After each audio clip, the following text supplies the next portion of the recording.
الحمد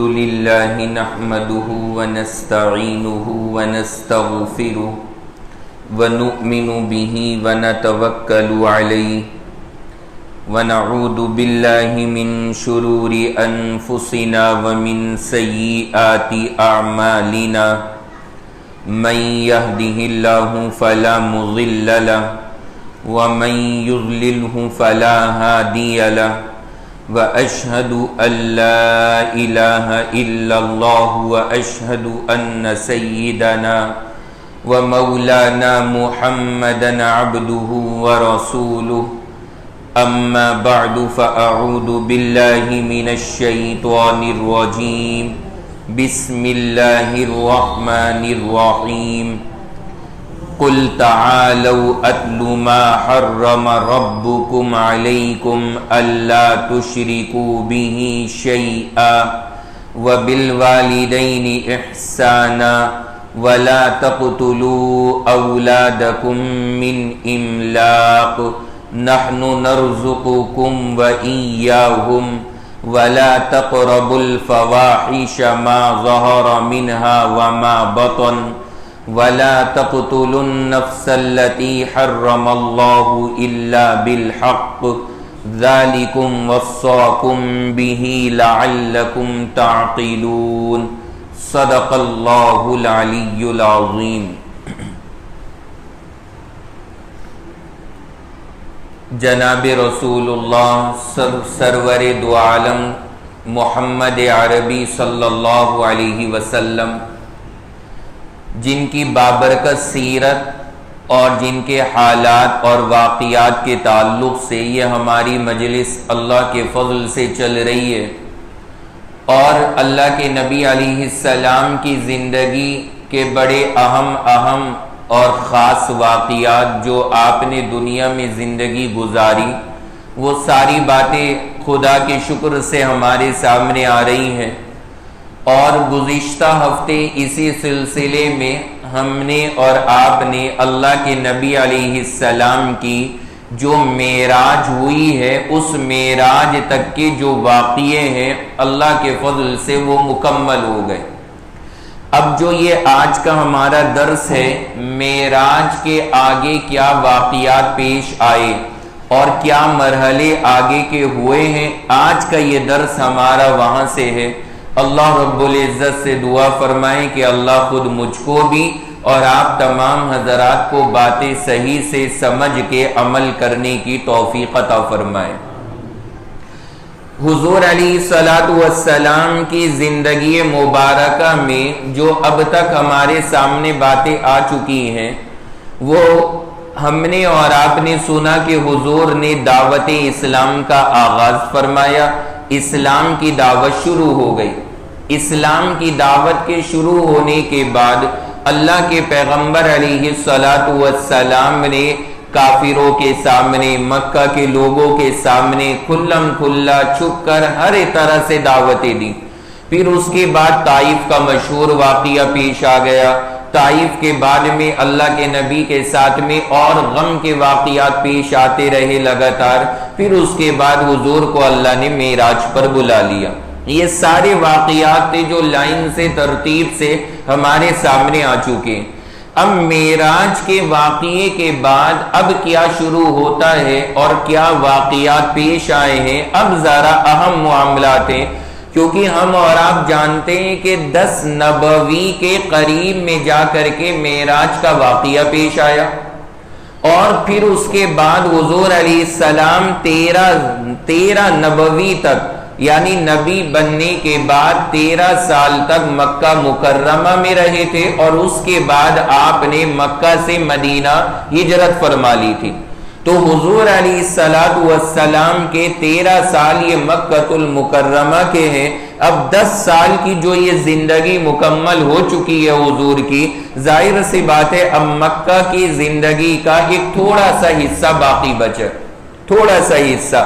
اب یہیں سے بنیاد پڑے گی مدینۃ المنورہ کے سفر کی، اور یہیں سے وہ واقعات شروع ہوں گے کہ اللہ کے نبی علیہ السلام نے کب اور کیسے مدینہ کا سفر فرمایا تھا۔ تو اس سے پہلے اب جو یہ کیفیات ہیں وہ ہمارے سامنے ہیں کہ جب معراج سے اللہ کے نبی علیہ السلام واپس تشریف لائے تو معراج سے آنے کے بعد میں جو مکہ کے کافر تھے انہوں نے تو دشمنی میں اپنی کوئی کسر نہیں چھوڑ رکھی، ان کا جو اپنا معمول تھا اور جو دشمنی ان کی زبردست اللہ کے نبی سے چل رہی تھی وہ اپنے معمول پہ جاری ہیں، وہ پیچھے نہیں ہٹے اپنی دشمنی میں۔ لیکن اللہ کے نبی علیہ السلام کے بارے میں آتا ہے کہ آپ نے پھر کیا عمل شروع کیا کہ جو قافلے باہر سے مکہ آیا کرتے تھے، چاہے وہ تجارت کے لیے آئے چاہے کسی اور کام کے لیے آئے، اللہ کے نبی علیہ السلام ان قافلے والوں کے سامنے اسلام کو پیش فرمانے لگے۔ مکہ والوں پہ محنت فرما لیا آپ نے اور جم کے محنت ہو گئی، اور مکۃ المکرمہ پہ محنت کرنے کے بعد ایک بار آپ نے طائف کا بھی سفر فرما لیا، اور وہاں بھی کیا حالات پیش آئے وہ بھی ہم نے سن لیا۔ تو حضور یہاں پر اور علاقے پر محنت فرما رہے ہیں، اسی کے ساتھ ساتھ اللہ کے نبی نے اب یہ محنت کا انداز اختیار کیا کہ جو بھی قافلہ باہر سے مکۃ المکرمہ آتا حضور علیہ السلام اس کے پاس اسلام کی دعوت لے کر پہنچ جاتے اور آپ اس کو اسلام کی طرف دعوت دیتے۔ اچھا، یہ جو اب اسلام کی طرف دعوت ہوتی تھی نا، اس کا انداز بھی بڑا عجیب و غریب تھا۔ اللہ کے نبی علیہ السلام توحید کی دعوت دیتے، ان لوگوں کو قریب بلاتے، انہیں سمجھاتے کہ اسلام میں، ایمان میں، توحید میں اللہ نے کتنی خصوصیات رکھی ہیں، یہ ساری باتیں بتاتے اللہ کے نبی علیہ السلام نے۔ لیکن جو پیچھے سے آپ کا چچا تھا، ظالم چچا، کافر چچا ابو لہب، وہ حضور علیہ السلام کے پیچھے رہتا۔ اللہ کے نبی علیہ السلام یہ اعلان فرماتے کہ لوگوں ایمان لے آؤ، کامیاب ہو جاؤ گے۔ پیچھے سے چچا کیا اعلان کرتا چلتا؟ اس کا اعلان یہ ہوتا کہ لوگوں اس شخص کی بات کو مت سننا، یہ تمہیں تمہارے خداؤں سے دور کر دے گا اور تم سے تمہارے سارے خدا چھڑوا دے گا، تم اس کے پیچھے نہ چلنا۔ اب وہ پیچھے سے بولا اب یہ معاملہ، تو حضور علیہ السلام توحید کی دعوت دے رہے، آپ کا چچا ابو لہب وہاں پر لوگوں کو کفر کی دعوت دے رہا ہے کہ لوگوں ان کی بات کو مت ماننا ورنہ تو تمہارے ہاتھ سے تمہارے بت اور تمہارے خدا چھوٹ جائیں گے۔ اچھا، یہ جو جملہ کہتا تھا نا ابو لہب، اور یہ جو اس کا جملہ ہوتا تھا کہ بت چھوٹ جائیں گے، اس میں وہ اپنے بتوں کا نام بھی لیتا تھا کہ ہمارے کون کون سے بت ہیں جو ہم سے چھوٹ جائیں گے اگر ہم نے ان کی بات مان لی۔ ان کے ذرا کچھ مشہور بتوں کے نام بھی یاد رکھیں جو یہ ذکر کرتا تھا ابو لہب۔ ان کے بتوں میں ایک بت کا نام تھا عزا۔ کیا نام؟ عزا۔ تو ایک بت کا نام تھا ان کے یہاں پر عزا، یہ نام تھا۔ ایک بت کا نام تھا منات۔ کیا نام؟ منات۔ تو یہ ایک بت کا نام تھا۔ تو ایک بت کا نام تھا عزا، ایک بت کا نام تھا منات، اور ایک اور تیسرا بت تھا، اس کا نام تھا لات۔ کیا نام؟ لات۔ قرآن نے ان کے سب کے نام ذکر کیے، قرآن پاک کے اندر موجود ہیں۔ قرآن پاک کے اندر اللہ رب العزت نے ارشاد فرمایا ہے اللات والعزى ومناة الثالثة الأخرى، یہ اللہ نے تینوں کے نام ذکر کیے ہیں، لات، عزا اور منات، یہ تینوں نام آپ بھی یاد رکھیں۔ ابو لہب جب یہ اعلان کرتا تھا نا اور یہ کہتا تھا کہ لوگوں ان کی بات پہ ہاں مت کرنا، یہ تم سے تمہارے خداؤں کو چھوڑا دے گا، اور جن خداؤں کا نام وہ ذکر کرتا تھا ان میں یہ تینوں نام شامل تھے۔ نمبر 1 کیا نام بتایا؟ عزا، نمبر 2 منات، اور نمبر 3 لات۔ تو یہ 3 بت تھے ان کے جن کی یہ عبادت کرتے تھے، اور ابو لہب بطور خاص کہتا تھا اپنے لوگوں سے کہ ان کی بات سنو گے تو تم ان سے محروم ہو جاؤ گے۔ اب یہ ان کا انداز تھا بہرحال۔ تو یہ یہاں پر انہوں نے یہ طریقہ اختیار کیا کہ کسی طرح سے اللہ کے نبی علیہ السلام کی دعوت کو روک دیا جائے۔ اب حضور جب کسی کے پاس دعوت لے کر کے جاتے ایمان کی اور اسلام کی، اب لوگوں کا جو ریئیکشن تھا نا وہ الگ الگ ہوتا تھا۔ کسی کے پاس جب دعوت لے کر کے جاتے وہ قبول کر لیتا، کسی کے پاس لے کر کے جاتے وہ انکار کر دیتا۔ اچھا، انکار کرنے میں بھی دونوں شکلیں ہوتی تھی، کوئی تو نرمی سے انکار کر دیتا تھا اور بہت سارے ایسے بھی تھے جو سختی کا معاملہ کرتے۔ تو حضور علیہ السلام نے ان سب کے باوجود اپنی دعوت کو جاری رکھا، بلکہ ایک جگہ تو یہ آتا ہے ایک قبیلے پر اور ایک قافلے پر آپ نے اسلام کو پیش کیا۔ اب لوگوں کی ڈیمانڈ بھی دیکھیں کیسی کیسی ہوتی تھی، لوگ بھی بڑے عجیب و غریب ہوتے۔ اب اللہ کے نبی علیہ السلام نے جب ان کے سامنے اسلام کو پیش کیا نا، ان کا جواب سنے انہوں نے کیا جواب دیا۔ حضور نے کہا آپ لوگ اسلام لے کر آ جاؤ۔ انہوں نے کہا کہ ٹھیک ہے چلیں ہم اسلام لے آئیں گے، لیکن ہماری ایک شرط ہے۔ انہوں نے شرطیں لگانی شروع کر دی ہیں۔ کیا شرط ہے؟ اللہ کے نبی علیہ السلام نے پوچھا آپ کی کیا شرط ہے؟ تو ان کا جواب سنیں۔ انہوں نے جواب دیا کہ ہماری شرط یہ ہے کہ ہم ایمان جب لے کر کے آئیں گے جب آپ ہم سے یہ وعدہ کریں کہ آپ کے بعد خلیفہ ہم بنیں گے۔ یہ لیجیے، کرسی کی لڑائی پہلے، ایمان ہم بعد میں لے کر آئیں گے، لیکن یہ شرط ہے ہماری کہ آپ کے بعد خلیفہ ہم بنیں گے۔ ایمان لانے سے پہلے یہ ڈیمانڈ رکھ رہے ہیں۔ اب ظاہر سی بات ہے ایمان لانے کا خلیفہ بننے سے کیا تعلق ہے؟ اللہ کے نبی علیہ السلام نے صاحب ارشاد فرما دیا کہ بھائی یہ معاملہ میرے اختیار میں نہیں ہے، یہ معاملہ اللہ کے اوپر ہے، میں اس بارے میں کچھ نہیں کہہ سکتا، کچھ نہیں کہہ سکتا۔ میں کیسے کہہ دوں کہ ہاں میرے بعد تم خلیفہ بنو گے؟ اللہ کی مشیت، اللہ جسے چاہے گا، جس کے لیے اللہ تبارک و تعالی فیصلہ فرمائے گا وہ ہوگا۔ لیکن آپ اندازہ لگائیں لوگوں کا ذہن کیسا ہوتا ہے۔ ایمان لانے سے پہلے یہ ڈیمانڈ کہ ہمیں خلیفہ بنا دیجئے اور یہ شرط قبول کیجئے کہ آپ کے بعد ہم خلیفہ بنیں گے۔ یہ عجیب و غریب معاملہ۔ اب جو لوگوں کی یہ باتیں ہوتی ہیں نا، ان کا کوئی علاج نہیں ہے، ایک سے ایک نمونے ہوتے۔ اب یہ جب سے چلے آ رہے ہیں اور آج تک بھی ہیں۔ ایک بڑے تابعی ہیں حضرت عمر ابن قیس رحمہ اللہ، ان کے بارے میں عجیب واقعہ لکھا ہے۔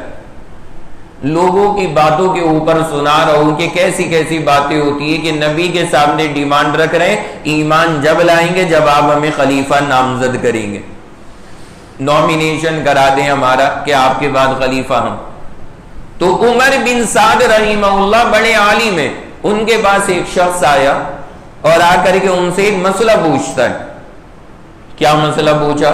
اس نے کہا کہ حضرت یہ بتائیے کہ اگر کوئی شخص مسجد کے اندر ہو اور مسجد سے نماز پڑھ کے باہر نکلا اور مسجد میں کچھ کنکری وغیرہ اس کے بدن پہ، ہاتھ پہ، ماتھے پہ کہیں پر لگ کر کے مسجد کی باہر آ گئی، تو اب اس کنکر اور پتھر کا کیا کریں؟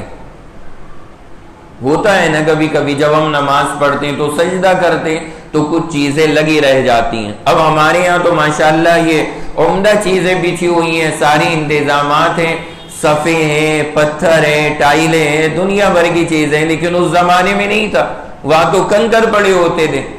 اب وہ چپک جاتے تھے یہاں پہ چھوٹے چھوٹے ٹکڑے، کہیں ہاتھ پر، کہیں پیر پہ، کبھی کہیں کبھی کہیں۔ پوچھا ان سے کہ کیا کریں؟ مسجد سے باہر آ کے وہ کنکر دکھا۔ تو حضرت عمر ابن قیس نے آسان سا جواب دیا کہ بھائی پھینک دے اسے، اور کیا کرے گا؟ اب لیمینیشن کرا کے تھوڑی رکھا جائے گا، انہیں پھینک دینا چاہیے۔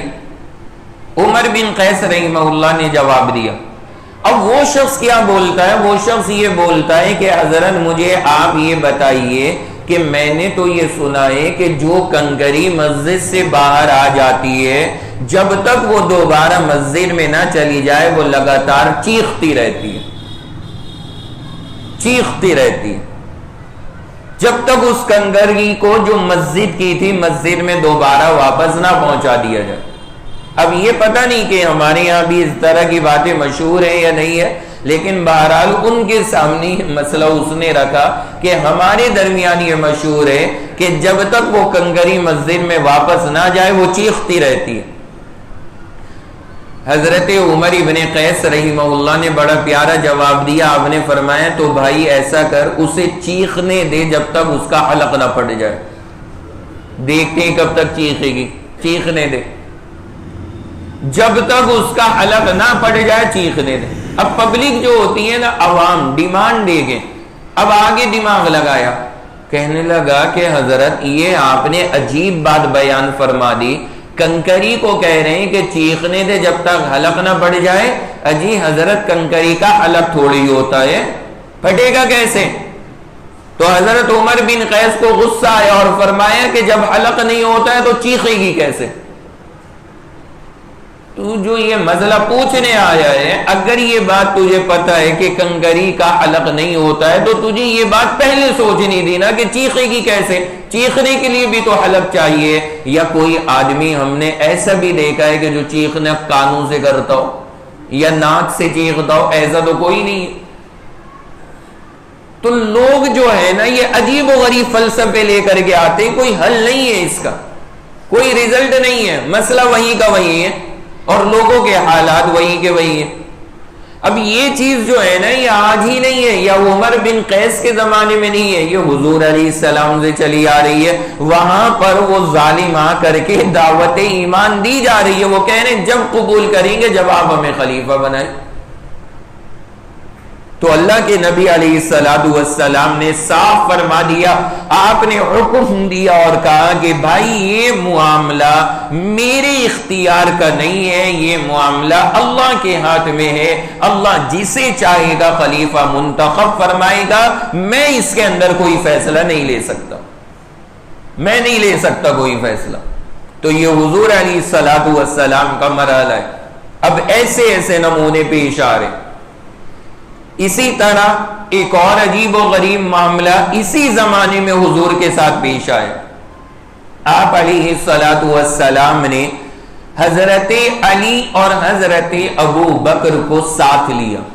حضرت ابو بکر بھی ہیں اور حضرت علی بھی ہیں، یہ دونوں حضرات ہیں اور دونوں ساتھ میں جا رہے ہیں، اور ایک قبیلے کی جانب روانہ ہوئے اور اس قبیلے کے اندر پہنچے۔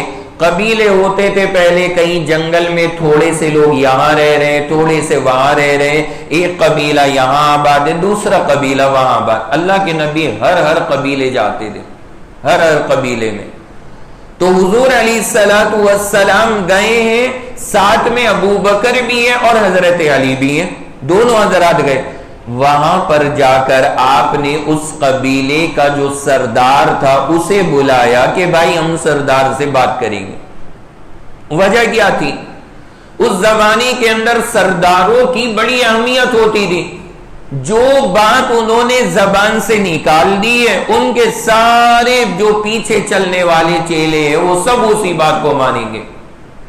تو حضور علیہ السلام جہاں بھی دعوت کا کام فرماتے ان کے سرداروں کے سامنے رکھتے، تاکہ اگر انہوں نے اسلام اور ایمان کو قبول کر لیا تو اور لوگوں کے لیے سمجھنا بڑا آسان ہو جائے گا۔ اللہ کے نبی علیہ السلام نے وہاں پر ان کے سامنے ایمان کی اور اسلام کی دعوت کو رکھ دیا کہ بھائی آپ حضرات اسلام قبول کریں۔ اب جو ان کا سردار ہے اس کا نام ہے مفارق، یہ نام یاد رکھیے گا، کیا نام ہے؟ مفارق۔ یہ عجیب و غریب آدمی، اللہ کے نبی علیہ السلام وہاں گئے اور بعض کتابوں کے اندر اس کا نام، اکثر کتابوں میں اس کا نام جو لکھا ہے وہ لکھا ہے مفروق۔ ایک یاد رکھ لیں، یہ ذہن میں بٹھا لیں، مفروق۔ تو حضور علیہ السلام گئے، آپ کے ساتھ کتنے صحابی ہیں؟ دو، نمبر 1 حضرت ابو بکر، نمبر 2 حضرت علی، 2 صحابہ آپ کے ساتھ گئے، اور جس قبیلے میں گئے ہیں اس قبیلے کے سردار کا نام کیا بتایا؟ مفروق، اس سے جا کر کے وہاں پہ ملاقات کی۔ حضرت ابو بکر رضی اللہ تعالیٰ عنہ بولے کہ بھائی ہم آپ کے پاس ایمان کی اور اسلام کی دعوت لے کر آئے ہیں، کیا اب تک آپ کو اسلام کی دعوت نہیں پہنچی؟ اسلام کی خبر آپ کو نہیں ملی؟ تو وہ جو ان کا سردار تھا نا مفروق، وہ فوراً بولا کہ ہاں میں نے ذکر تو سنا ہے کہ کوئی اس طرح کی نئی دعوت چل رہی ہے اور اس طرح کی کسی محنت کا کام لوگوں کے اندر چل رہا ہے۔ اس نے کہا کہ آپ ذرا مجھے تفصیل سے بتائیے کہ آپ کس چیز کی دعوت دیتے ہیں، آپ کی دعوت کیا ہے، کس چیز کی آپ دعوت دے رہے ہیں، یعنی ذرا مجھے ایک بار آپ سے سننے کو ملے، اور جب آپ مجھے ڈیٹیل میں بتائیں گے تو پھر میں غور کروں گا اس مسئلے پہ، اگر وہ چیز ہماری سمجھ میں آئے گی تو پھر ہم آپ کی دعوت کو قبول کریں گے، آپ اپنی دعوت سنائیے۔ اب حضور علیہ الصلوۃ والسلام نے اس کے سامنے دعوت کو اپنی پیش کیا اور انداز کتنا پیارا رکھا، آپ نے قرآن کی ایک آیت پیش کر دی کہ ہماری دعوت یہ قرآن کی آیت ہے، بس یہ سن لو، اور یقین جانیے وہ آیت کریمہ اتنی بابرکت، اتنی عظیم الشان کہ تمام تر چیزیں اپنے اندر لیے ہوئے، تمام تر چیزیں اس میں سما گئی۔ کیا آیت ہے وہ؟ آیت پاک سنیے، اللہ تبارک و تعالی نے ارشاد فرمایا قُلْ تَعَالَوْا أَتْلُ مَا حَرَّمَ رَبُّكُمْ عَلَيْكُمْ، اللہ ارشاد فرماتے ہیں اے نبی آپ لوگوں کو بلائیے اور بلا کر کے لوگوں کو بتائیے کہ کیا حلال ہے کیا حرام ہے۔ اب یہ جو آیت مبارکہ ہے یہ میں اس لیے بھی سنا رہا ہوں کہ آپ کو یہ پتہ لگے کہ مفروق کے سامنے اسلام کا جب تعارف پیش کیا گیا تو اس تعارف میں اسلام کی کون کون سی خصوصیات پیش کی گئی وہ ہمیں بھی پتہ ہونا چاہیے۔ تو یہ آیت کریمہ تلاوت کی، اس میں سب سے پہلی چیز ہے اللہ تشرکو بہ شیئا، تم اللہ کے ساتھ کسی کو شریک مت کرنا۔ سب سے پہلی بات اللہ کے ساتھ کسی کو شریک مت کرنا۔ وبالوالدین احسانا، ماں باپ کے ساتھ اچھا برتاؤ کرنا۔ پہلی بات اللہ کے ساتھ شرک برداشت نہیں، اور دوسری بات ماں باپ کے ساتھ حسن سلوک کرنا۔ تیسرے نمبر پہ فرمایا اللہ نے نحن ولا تقتلوا اولادکم، اپنی اولاد کو اپنے ہاتھوں سے قتل مت کرنا۔ اس زمانے کا دستور تھا، بہت زیادہ عام تھا۔ وہ حضرات کیا کرتے تھے کہ گھر کے اندر لڑکی کی ولادت ہوئی ہے، اپنے ہاتھوں سے اسے ختم کر دیا۔ اللہ نے ارشاد فرمایا وَلَا تَقْتُلُوا أَوْلَادَكُمْ، اپنی اولادوں کو قتل نہ کرو۔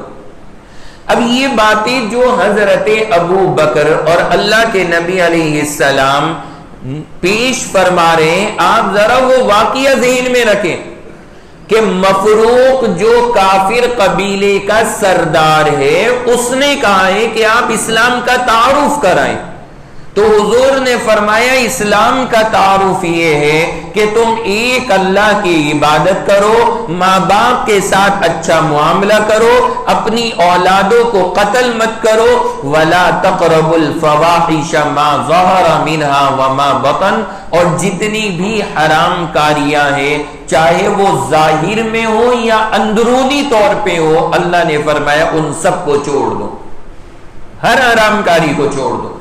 ظاہر کے اندر کیا ہے؟ جیسے چوری ہے، زنا ہے، یہ ظاہری گناہ ہے، اور باطنی گناہ کیا ہے؟ جیسے تکبر ہے، حسد ہے، دکھلاوی کا مرض ہے، یہ ساری چیزیں اندرونی بیماریاں ہیں۔ اللہ نے فرمایا نہ تو ظاہری گناہ کرو نہ باطنی گناہ کرو، ہر چیز کو بالکل پاک صاف کر لو۔ یہ بھی اللہ نے آرڈر دیا۔ آگے فرمایا وَلَا تَقْتُلُوا النَّفْسَ الَّتِي حَرَّمَ اللَّهُ إِلَّا بِالْحَقِّ، کبھی بھی ظلماً کسی کو قتل مت کرنا، کسی کو ظلم کر کے قتل مت کرنا، یہ اگلا حکم دیا۔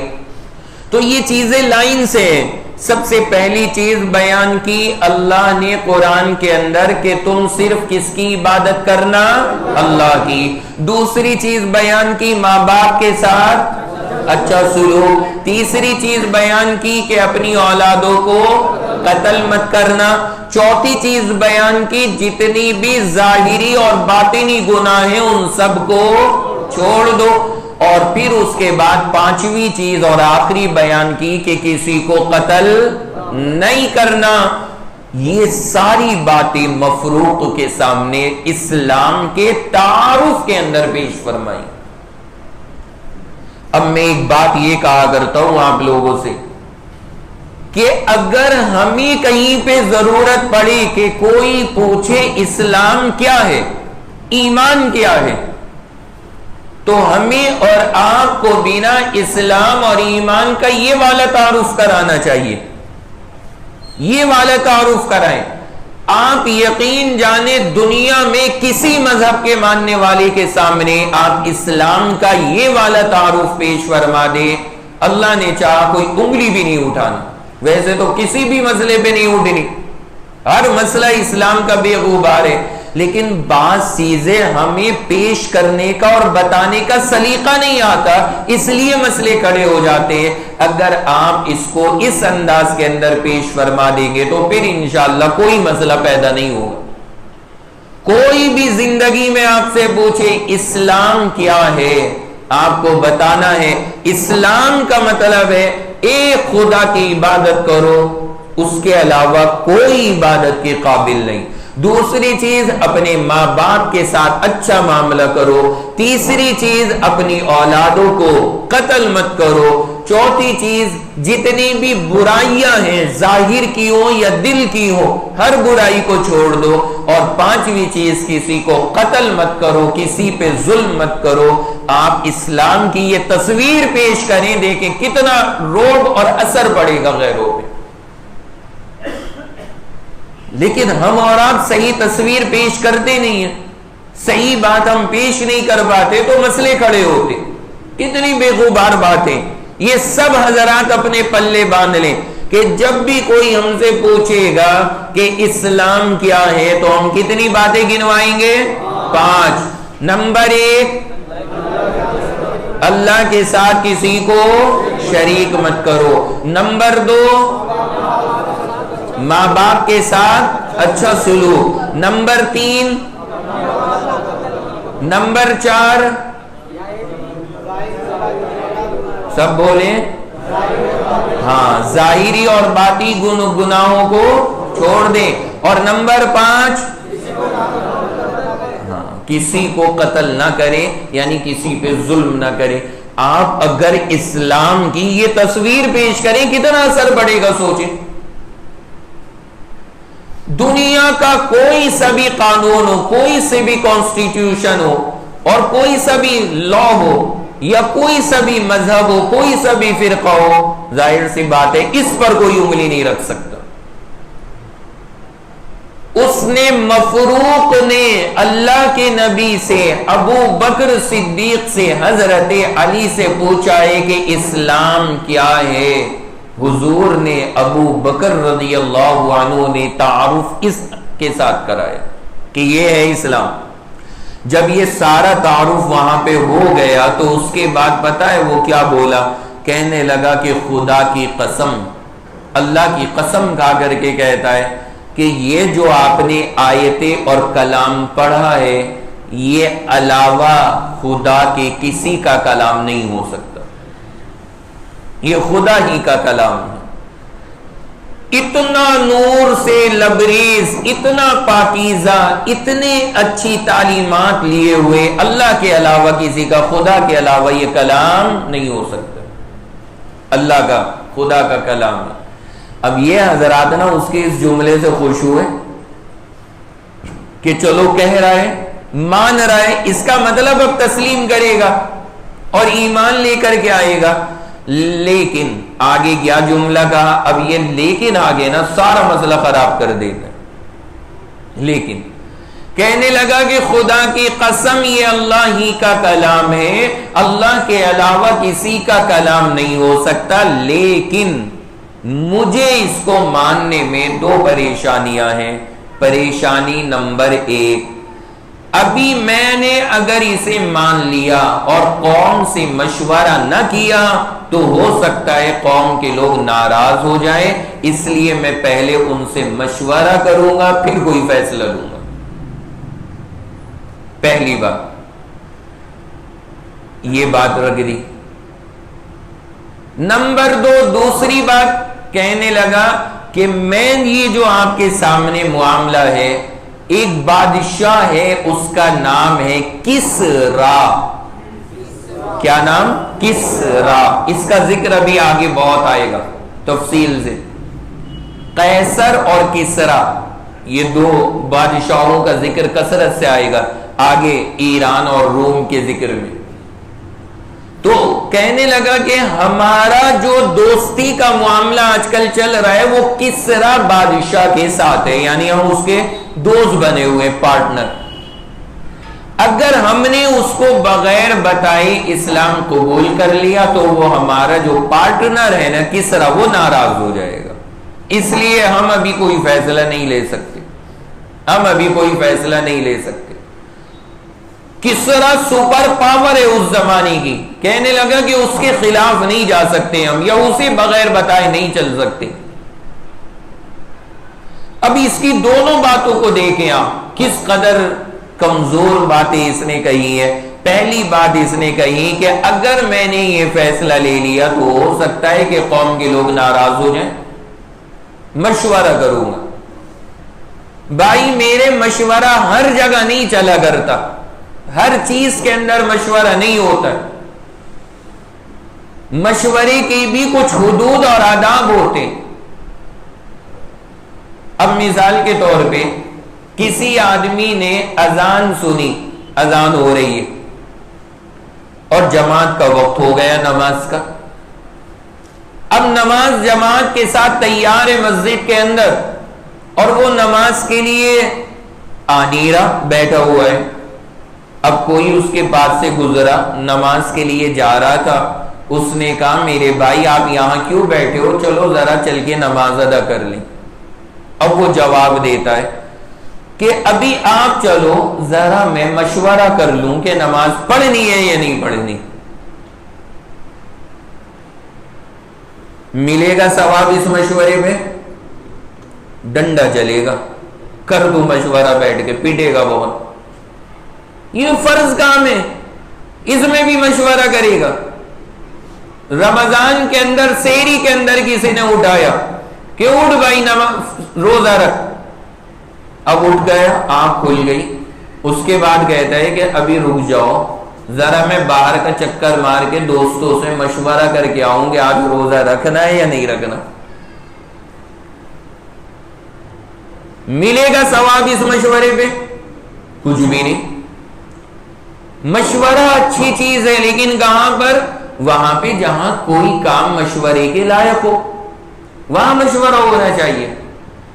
جیسے ہمارے جماعت کے ساتھی کرتے، وہ ضرورت ہے مشورے کی، وہاں کرنا چاہیے۔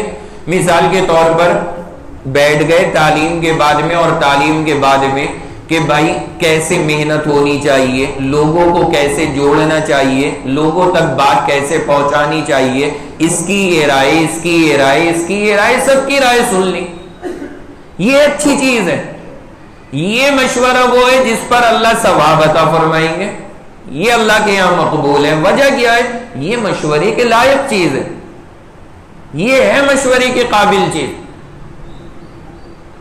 تو ایسے کاموں میں مشورہ چلتا ہے، فرضوں میں تھوڑی نہ مشورہ چلتا ہے، یا طبعی چیزوں میں تھوڑی نہ مشورہ چلتا ہے۔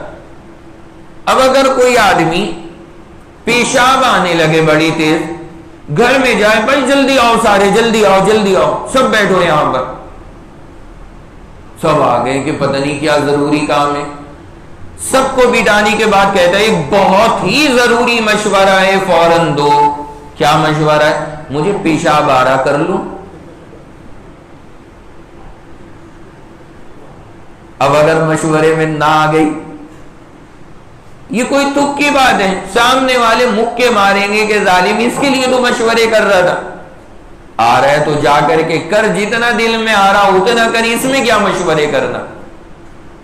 میں سمجھانا آپ کو یہ چاہ رہا ہوں کہ یہ ہر چیز کا نا موقع محل ہوتا ہے، کس کام کے لیے کیا مشورہ کرنا، وہ دیکھ لینا چاہیے کہ وہاں ضرورت بھی ہے یا نہیں ہے۔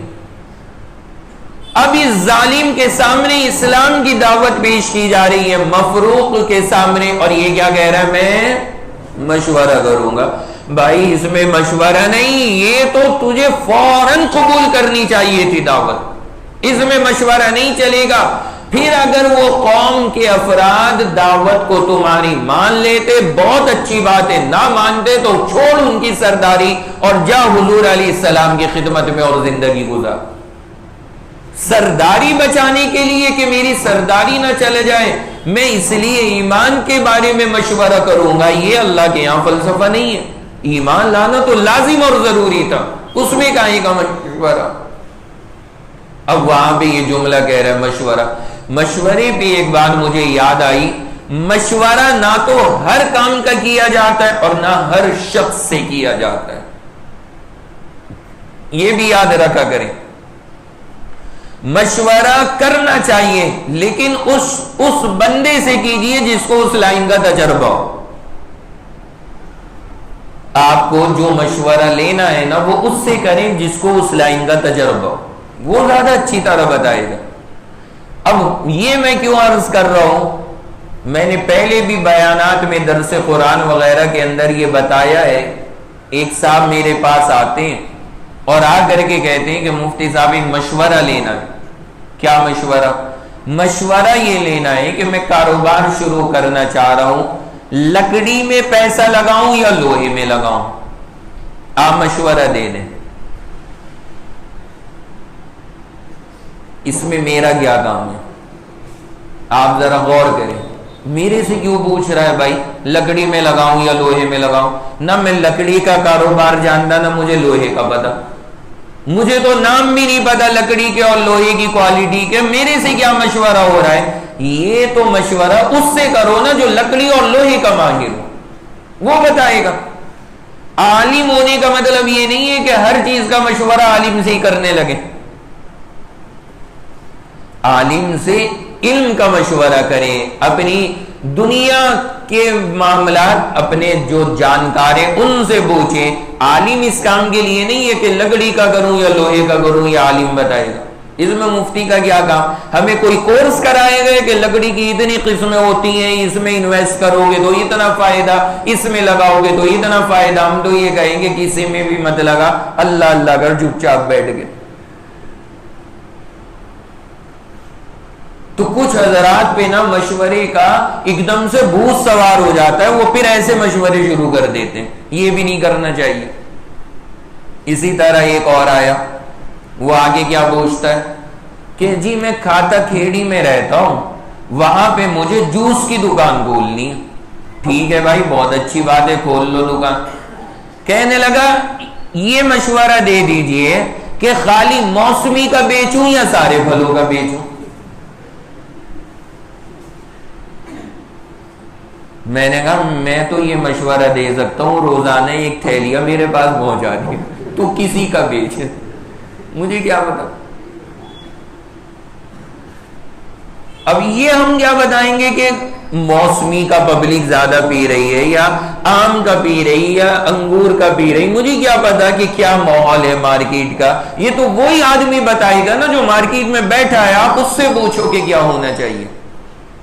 یہ بات اس لیے بتا رہا ہوں کہ ہمیں ذہن میں رکھنا چاہیے، مشورہ کریں۔ اللہ کے نبی علیہ السلام نے اسے بڑا پسند فرمایا، قرآن نے صحابہ کی صفت بیان فرمائی ہے، وَأَمْرُهُمْ شُورَى بَيْنَهُمْ، کہ صحابہ اپنے معاملات مشورے سے کرتے ہیں۔ لیکن دو باتیں خیال رکھیں کہ ہر کام میں مشورہ نہیں ہوتا اور ہر آدمی سے مشورہ نہیں ہوتا۔ جو کام مشورے کے لائق ہو اس کام میں مشورہ کریں، اور جو آدمی اس لائن کا تجربہ رکھتا ہو اس سے مشورہ کریں۔ ہر بندہ مشورہ نہیں دے سکتا۔ بات سمجھ گئے نا آپ حضرات؟ تو کس کا قصہ چل رہا تھا؟ کیا نام تھا؟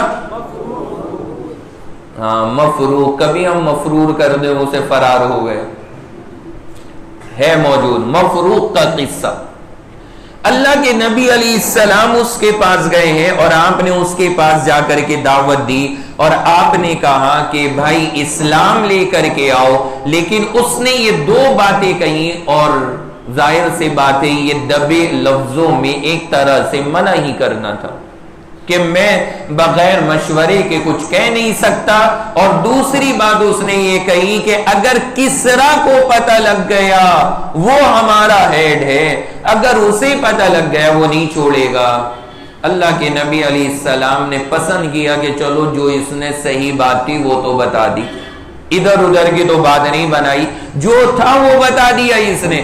لیکن حضور نے آگے جملہ فرمایا کہ اللہ جس سے چاہے گا اسی سے اللہ اس دین کی مدد کرائے گا، ہر ایک کو اس دین کے تعاون کی توفیق نہیں مل سکتی.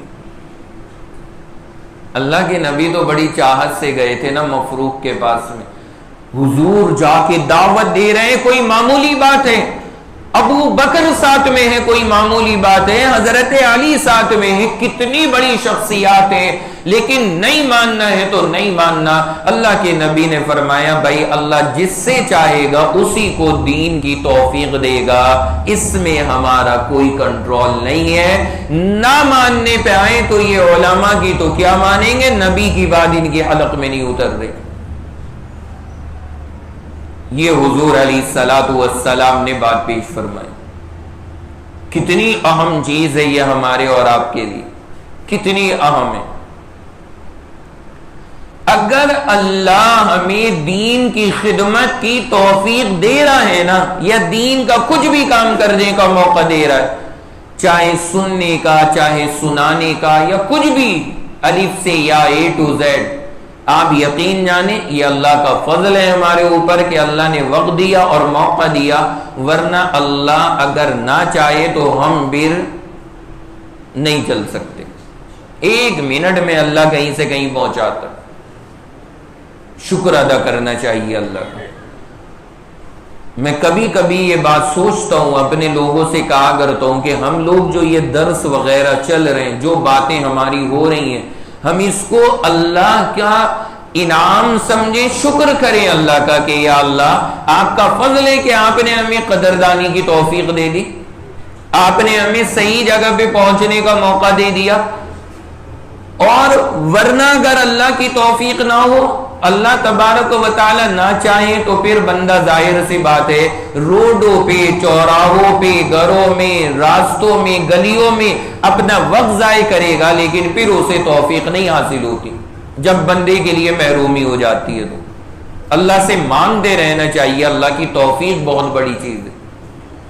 اب مفروق کو سب کچھ کر لیا لیکن وہ تو مفرور ہو گیا، یعنی بھاگ لیا، اب وہ آنے والا نہیں ہے، اور اس کی عقل کے اندر یہ بات نہیں آئی. اللہ کے نبی نے اس موقع پر یہ دو جملے فرمائے ہیں. پہلا یہ تاریخی جملہ کہ جس سے اللہ چاہے گا اسی سے اللہ دین کا کام لے گا، ہر ایک کے بس کی بات نہیں ہے. اور دوسرے نمبر پہ حضور نے یہ جملہ بھی فرمایا کہ جس کسرا کا تو نام لے رہا ہے نا، کہ اس کسرا سے مجھے ڈر لگ رہا ہے، حضور نے فرمایا ایک دن اللہ نے چاہا وہ آئے گا، تیرا کسرا اور اس کا سارا ملک اسلام کی حکومت میں ہوگا. حضور علیہ السلام نے یہ جملہ اس موقع پہ فرمایا جب اسلام اور دعوت اسلام بالکل دبی ہوئی تھی، لوگوں نے دبا کے رکھ رکھا ہے، پریشر کر رکھا ہے. اس موقع پہ اللہ کے نبی علیہ السلام فرما رہے کہ تو جس کسرا کا نام لے کر بہانہ بنا رہے، ایک دن انشاءاللہ وہ آئے گا، اس کسرا کا ملک نہیں بچے گا اور اللہ اس کے ملک پہ بھی اسلامی جھنڈے کو لہرائے گا. چنانچہ وہی ہوا جو آگے آپ تاریخ میں انشاءاللہ سنیں گے. لیکن یہ ہے ہمارے لیے عبرت کی بات، مفروق کے بارے میں علماء نے کتابوں میں لکھا ہے، محدثین نے، کہ یہ اسلام لایا بعد میں مشورہ کر کے یا نہیں لایا، اس کا کوئی ذکر کتابوں کے اندر موجود نہیں ہے۔ اگر اسی وقت اس نے نبی کا کلمہ پڑھا ہوتا اور پیغمبر کے دامن ایمان کے اندر اگر یہ آیا ہوتا، آج ہم اس کا نام مفروق نہیں بلکہ ہم اس کا نام حضرت مفروق اور ساتھ میں رضی اللہ عنہ لگا کے لے رہے ہو۔ اب کوئی نہیں جانتا کون مفروق، کہاں مفرور، کچھ نہیں پتا۔ اب ساری دنیا بھول چکی ہے۔ اگر یہ ایمان لے آتا اسی موقع پہ اور نام کلمہ نبی کا پڑھ لیتا، ظاہر سی بات ہے صحابہ میں نام آتا اور صحابہ کا نام اللہ نے قیامت تک کے لیے روشن فرما دیا۔ یہ تو یہ واقعہ آ گیا جو آج اس کا ذکر آ رہا ہے، ورنہ اگر یہ واقعہ نہ ہو تو آج تک ہم سوچیں کہ کتنی زندگیاں گزر گئیں اور کتنی بار اس مفروق کا نام آیا۔ اور کون کون آ رہے ہیں ہمارے سامنے؟ بلال حبشی کے نام رات دن آ رہے ہیں، جو نہ مکہ کا رہنے والا نہ مدینہ کا رہنے والا، حبشہ سے ہجرت کر کے آئے، کالے کلوٹے رنگ کے، لیکن اللہ نے اسلام کی برکت سے وہ چمک پیدا کی کہ آج ہمارے سروں کے تاج بنے ہوئے، عزت سے احترام سے نام لیا جا رہا ہے کہ ہمارے بڑے ہیں، ہمارے وہ سردار ہیں، ہمارے ذمہ دار ہیں اور ہمارے رہبر ہیں حضرت بلال حبشی رضی اللہ تعالیٰ عنہ۔ یہ ہے معاملہ۔ بندہ وقت پر اگر صحیح راستے پر آ جائے تو اللہ ایسا انعام دے دیتے۔ یہ رضی اللہ عنہ کا لقب اور یہ جو لفظ تھا اس سے یہ محروم رہ گئے، اور یہ یقین سے نہیں پتہ لگ سکا کہ یہ ایمان میں آئے یا نہیں آئے۔ یہ ہے مفروق کا واقعہ جو اللہ کے نبی کے ساتھ پیش آئے۔ اب کیسے کیسے لوگ مل رہے ہیں؟ ایک کے پاس اسلام کی دعوت لے کر کے گئے تو وہ کہہ رہے کہ میں جب اسلام لاؤں گا جب آپ مجھے خلیفہ بنا دیں۔ دوسری جماعت کے پاس جا رہے ہیں تو وہ کیا کہہ رہے ہیں کہ ہم اسلام جب لائیں گے جب ہم ذرا مشورہ کر لیں۔ پھر آگے جملہ یہ کہہ رہے ہیں کہ ہمیں اپنے گرو سے اور اپنے آقاؤں سے ڈر لگتا ہے۔ یہ سارے لوگ تھے جن کا واسطہ اللہ کے نبی علیہ الصلوۃ والسلام سے پڑا، اور ان سب نے ایسے ایسے جواب حضور علیہ السلام کو عطا فرمائے۔ اب کتنی عبرت کی چیز ہے یہ ہمارے اور آپ کے لیے، کتنی عبرت کی چیز ہے۔ ابھی کچھ وقت پہلے قریب گاؤں کے جماعت کے ہمارے ساتھی وہ ذکر کرنے لگے، کہنے مفتی صاحب یہ پوچھنا ہے کہ ایک شخص ہے، ہم اس کے پاس ہمیشہ جاتے ہیں، ہمیشہ دعوت لے کر کے جاتے ہیں اور ہمیشہ اس کے پاس دعوت پیش کرتے ہیں، نہ تو کبھی وہ سنتا، نہ کبھی آتا، نہ کبھی بیٹھتا، نہ کبھی وقت دیتا، اور ہمیشہ الٹی سیدھی سنا کے بھیج دیتا ہے کہ اب یہ بات آ رہی تھی کہ اب اس کے یہاں جانا بند کر دینا چاہیے، آپ کی کیا رائے؟ میں نے کہا میرے بھائی آپ تو نیک کام کر رہے ہو، اللہ آپ کو ثواب دے رہا ہے، آپ کا کام اسے منوانا نہیں ہے، آپ کا کام تو صرف بات کا پہنچانا ہے۔ کوئی ہماری بات سن کے مان جائے اور سدھر جائے یہ اچھی بات ہے، لیکن اگر بات سن کے نہ مانے نہ سدھرے تب بھی ہمارے اوپر فرق نہیں پڑتا، کیونکہ ہم نے بات پہنچا دی، اللہ نے ہمیں ثواب عطا فرما دی، ہمیں کیوں پریشان ہونا۔ میں نے کہا آپ جاتے رہو جاتے رہو جاتے رہو، ہو سکتا ہے کہ کبھی یا تو اللہ اسے توفیق دے دے، اور اگر توفیق نہ بھی ملی تو آپ کو تو ثواب مل رہا ہے۔ آپ مایوس نہ ہو، ہم یہ نہ سوچیں، ہم یہ نہ کیفیت پیدا کریں کہ یہ مان نہیں رہے تو اب ہمیں کیا کرنا چاہیے، نہیں، بات بتاتے رہیں۔ قرآن پاک نے صاف فرمایا لست علیہم بمسیطر، اے نبی آپ دروغہ بنا کے نہیں بھیجے گئے ہیں۔ حضور کو اللہ نے فرمایا لست علیہم بمسیطر، اے نبی آپ ان پہ دروغہ بنا کے نہیں بھیجے گئے، آپ تو ان کو بات پہنچانے والے بنا کے بھیجے گئے، بات پہنچا دیجئے، آگے ان کا کام ہے قبول کریں یا قبول نہ کریں، پھر میں ہوں اور یہ ہیں، ہم نمٹ لیں گے، آپ اپنی بات بتا دیں۔ تو اس لیے جب بھی دین کا کام کریں نا یہ نظام بنا لیں، یہ ذہن بنا لیں، ہمیں تو بات پہنچاتے رہنا ہے، ہمیں تو بات کہتے رہنا ہے، وہ بندہ سنے یا نہ سنے، عمل کرے یا نہ کرے، اگر ہم بات پہنچاتے رہیں گے فائدہ ہوگا.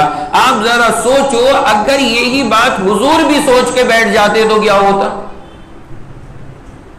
وہاں جا رہے ہیں وہ الگ ڈیمانڈ رکھ رہا ہے، اس کے پاس جا رہے ہیں یہ الگ ڈیمانڈ رکھ رہا ہے، ایمان لانے کو کوئی تیار ہے نہیں، بات سننے کو کوئی تیار نہیں ہے. اس سے پہلے طائف کا ہم سنی چکے ہیں کہ کیا واقعہ پیش آیا. اگر اللہ کے نبی یہ سوچ لیتے کہ جب یہ مان ہی نہیں رہے تو اب کیا فائدہ انہیں بتانے کا، تو کیسے کام چلتا. حضور علیہ السلام نے انہی کے اندر محنت کی ہے. مانتے ہیں سب مان لیں بہت اچھی بات ہے، ورنہ اگر 50 کو سنایا ایک نے مانا تب بھی غنیمت ہے کہ ایک بندہ تو سدھرا. اور آج تک جو یہ اسلام اور ایمان کی بہار ہے یہ بنیاد وہی ہے کہ نبی نے محنتیں فرمائی تھی، اللہ نے آج اسلام اور بہار ایمان کی بہاریں نصیب فرما رکھی.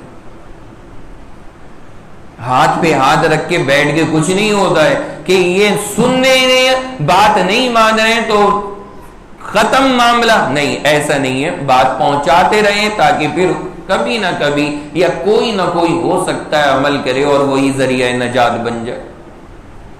یہ اپنا نظام بنا لے. دین کی لائن میں ہمیشہ اگر ہم نے یہ سوچا کہ کون مان رہا ہے، کون سن رہا ہے، کون کیا کر رہا ہے، اس کے حساب سے ہم معاملہ کریں گے تو یاد رکھنا پھر دین کا کام ہم نہیں کر سکتے، پھر اسی دن چھٹی ہو جائے گی ہماری، کوئی بندہ نہیں چل سکتا.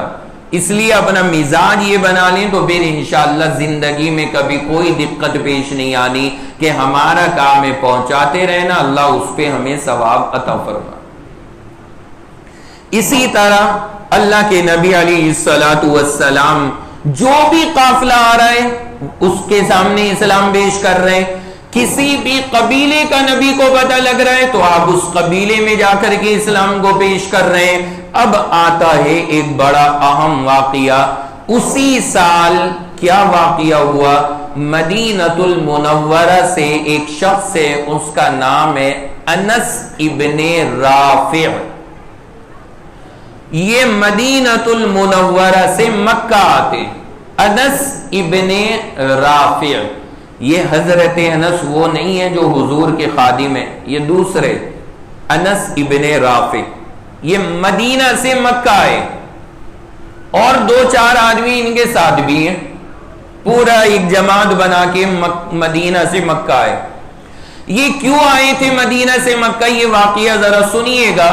یہ مدینہ سے مکہ اس لیے آئے تھے کہ مکہ جا کر کے مکہ کے جو کافر قبیلے ہیں ان میں سے کسی قبیلے سے ہم دوستی کریں گے اور یہ وعدہ کریں گے کہ اگر تمہارے قبیلے پہ کوئی اٹیک کرے گا تو ہم مدینہ سے آ کے تمہاری مدد کریں گے، اور مدینہ میں اگر کوئی ہمارے اوپر اٹیک کرے تو تم مکہ سے آ کے ہماری مدد کرنا. یہ چلتا تھا پہلے، سب آپس میں گروہ بنا بنا کر کے رکھتے تھے، جماعتیں بنا بنا کر کے یہ رکھتے تھے. تو اب مدینہ سے یہ لوگ آئے ہیں، ان کے ذمہ دار انس ابن رافع ہیں اور یہ مکہ پہنچے ہیں وہاں پر کچھ مکہ کے قبیلوں سے دوستی کرنے کہ تم اور ہم دوست ہیں، ایک دوسرے کے دشمنوں کے خلاف مدد کریں گے ایک دوسرے کی. یہ بیچارے وہاں آئے. ان میں ایک تو انس ابن رافع ہیں، وہ ان کے ذمہ دار ہیں، ہیڈ ہیں. ایک دوسرے ان کے اندر ان کا نام ہے ایاس. کیا نام؟ ایاس. الیاس نہیں، الیاس الگ ہوتا ہے، یہ ہے ایاس. یہ بھی آئے ہیں ساتھ میں. اب یہ سارے پہنچے کہ مکہ کے کسی قبیلے کو ڈھونڈیں اور پھر اس سے دوستی کا ہاتھ بڑھائیں. اللہ کے نبی تو پتہ لگاتے رہتے تھے باہر سے کون آ رہا ہے. پتہ لگا ایک قبیلہ، ایک جماعت آئی ہے مدینہ سے یہاں پر اور اس مقصد کے لیے آئی ہے کہ وہ کسی کافر قبیلے سے دوستی کریں گے. حضور نے سوچا یہ اپنا کام کریں گے، جب کریں گے میں تو اپنا کام کروں، جو ہمارا کام ہے ہم تو وہ کریں. اللہ کے نبی علیہ السلام ان کے پاس پہنچ گئے اور ان کے پاس پہنچ کر کے آپ نے ان کے سامنے اسلام کی دعوت رکھ دی کہ آپ حضرات اسلام میں داخل ہو جائیں. اب یہاں پر یہ انس ابن رافع ہے، ایاس ہیں یہ دونوں حضرات ہیں اور اللہ کے نبی وہاں پہنچ گئے. اور آپ نے کیا جملہ کہا؟ آپ نے فرمایا کہ جو مقصد لے کر تم آئے ہو اس سے زیادہ اچھی چیز میں تمہیں دے رہا ہوں. تم آئے ہو یہاں کافروں سے دوستی بنانے، اللہ کے نبی نے فرمایا انہیں دوست بنا کے کیا کرو گے؟ ان کی تو آپس کی لڑائیاں نہیں نمٹ رہی، تم اس سے بہتر چیز ایمان اور اسلام کی نعمت لے کر کے جاؤ. اب انہوں نے بھی کہا کہ آپ ذرا اسلام کا تعارف کرائیے. حضور نے کہا اللہ ایک ہے. وہی سارے عقائد جو حضور علیہ السلام بتاتے تھے تعارف میں وہ سب بتائے کہ ایمان اور اسلام اس کو کہا جاتا ہے. تو جو ان میں ایاس تھے نا، ایاس، اس نے حضور کی بات سن کر کے پوری بات حضور کی سنی اور جیسے ہی حضور چپے فوراً پتہ ہے کیا جملہ بولا کہ خدا کی قسم ہم جس کام کے لیے آئے تھے اس سے اچھی چیز آپ نے یہ ہمیں پیش کر دی، اس سے اچھی چیز آپ نے پیش کی. اچھا ان کا جو گرو ہے، ذمہ دار ہے، اس کا نام کیا بتایا؟ بولو بھائی، انس بن رافع. انس بن رافع وہ ان کا ذمہ دار ہے. اور یہاں پر انس بن رافع بھی ہے، ایاس بھی ہے، اور بھی لوگ ہیں. حضور نے جب ساری بات پیش کی ہے تو ایاس بول دیے کہ یہ چیز واقعی ہماری چیز سے بھی زیادہ بڑھیا ہے، ہمیں جو چاہیے تھا اسے چھوڑیں بھائی، اس چیز کو لے لیں. اب وہ جو بیٹھا تھا نا گرو، کون؟ انس بن رافع، اس کے بارے میں آتا اس نے مٹھی بڑی کنکریوں کی اور کنکریاں مٹھی میں بھر کے اس کے ایاس کے منہ کے اوپر ماری. کہنے لگا بھائی تو کس لیے آیا ہے؟ وہ تو یاد رکھ آیا کسی اور کام کے لیے تھا، کرنے لگا کچھ اور. مٹھی ماری اس کے منہ پہ بھر کے. اب اسے ڈر لگا نا کہ معاملہ کچھ اور ہونے جا رہا ہے. انس بن رافع کو لگا کہ ایاس شاید اب کہیں اسلام قبول نہ کرنے لگے، اور پتہ لگا جب وہ قبول کریں گے اور کون کون آدمی ان کے ساتھ میں قبول کر لے. اس نے پہلی مٹھی بھر کے منہ پہ ماری کہ بھائی تو اسی لیے آیا تھا یہاں پہ، اپنا مقصد بھول گیا اور دوسرے کاموں میں لگ رہا ہے. انس بن رافع نے ایاس کے منہ پہ جب وہ مٹی ماری مٹھی بھر کے کنکریوں کی تو ایاس کے بارے میں آتا ہے وہ خاموش ہو گئے اور مجلس سے اٹھ کے چلے گئے. یہ واقعہ اللہ کے نبی علیہ السلام واپس آ گئے اور کوئی وہاں نہ ایمان لایا نہ کوئی مرحلہ ہوا. لیکن ایاس کے بارے میں آتا ہے کہ پھر جب یہ لوگ سارے مکہ میں فارغ ہو گئے، جس کام کے لیے آئے تھے نمٹ گئے، پھر یہ سب ساتھ میں واپس ہو گئے. ایاس بھی پھر ان کے ساتھ واپس مدینہ چلے گئے. مدینہ جانے کے بعد ایاس کے انتقال کا وقت قریب آیا اور لوگوں کا کہنا تھا جو ان کی موت کے وقت ان کے پاس تھے کہ جس وقت میں ایاس مر رہے تھے اس وقت ان کی زبان کے اوپر تھا سبحان اللہ، الحمدللہ، اللہ اکبر، لا الہ الا اللہ. یہ زبان کے اوپر ایاس کی، اور یہ کلمہ کہتے ہوئے ایاس دنیا سے رخصت ہو گئے. ان کے بارے میں کتابوں میں لکھا ہے کہ کسی کو شک نہیں تھا ان کے بارے میں، سب یقین سے کہتے تھے کہ ایاس کا انتقال اسلام پہ ہوا. اتر گیا تھا ایمان اور اسلام ان کے دل میں. یہ ہوتا ہے.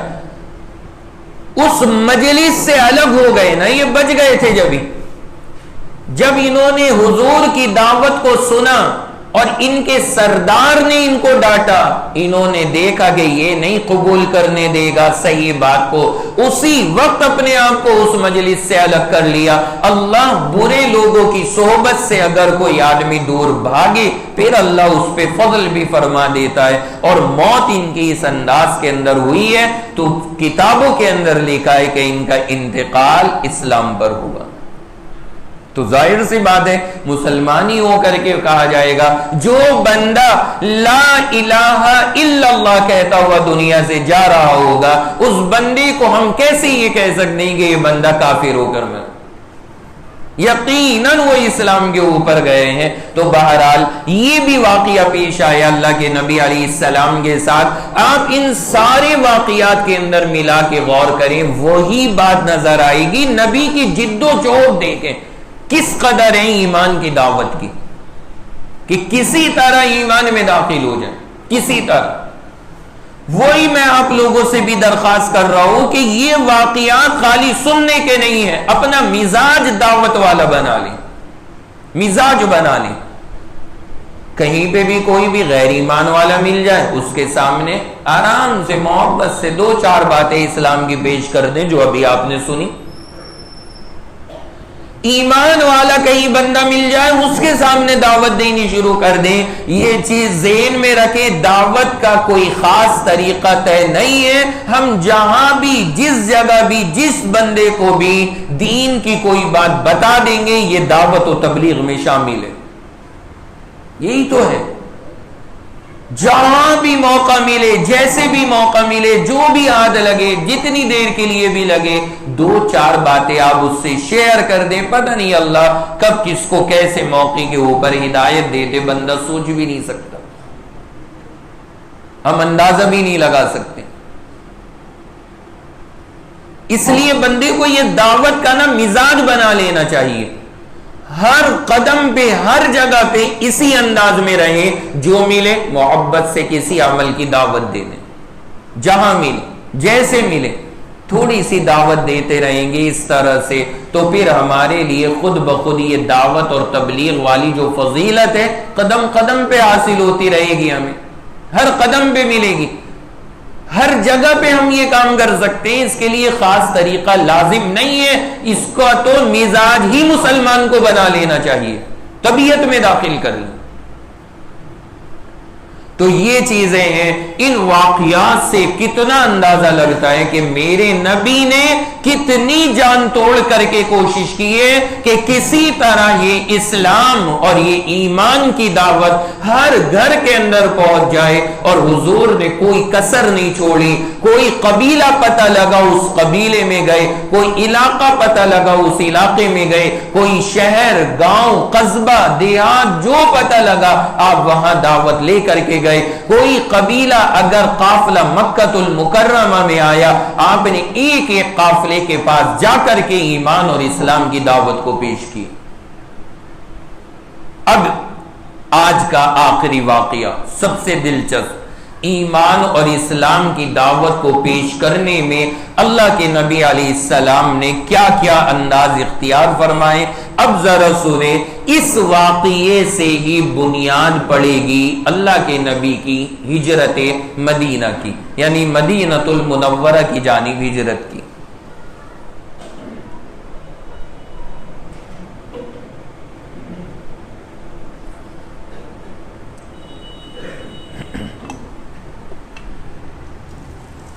سن چل رہا ہے سن 11 نبوی, دستوں ختم ہو چکا ہے ہمارا. اب ذرا یہ سن یاد رکھنے والے عنوان پہ واپس آ جائیے.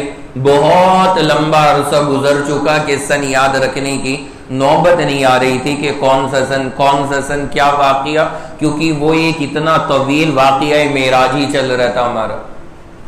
اب آئیے سن پر.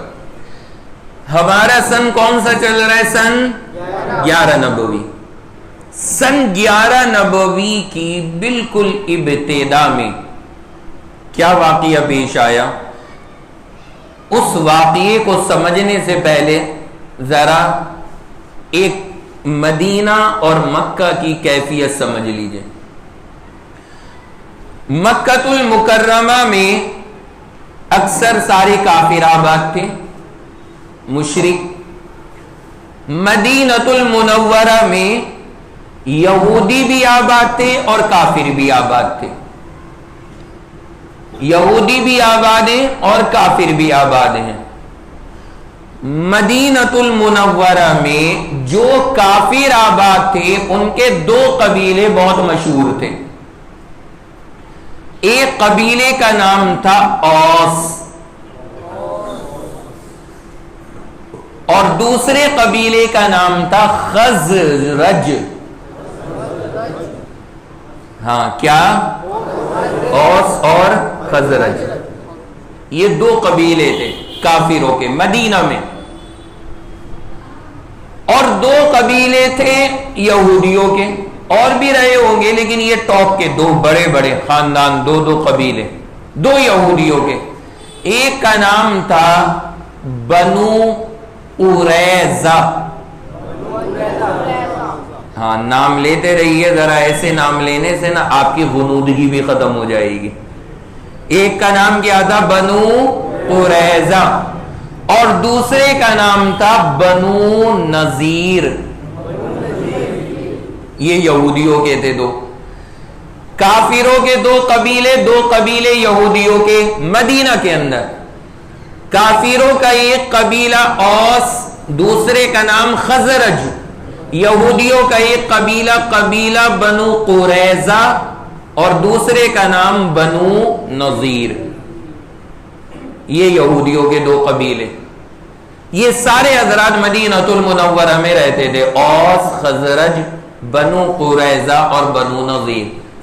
یہ اوس اور خزرج یہ کافروں کے قبیلوں کے نام ہے، کبھی ہم اٹھا کے اپنے اولادوں کے نام رکھ لیں، چوکس رہا کریں ذرا،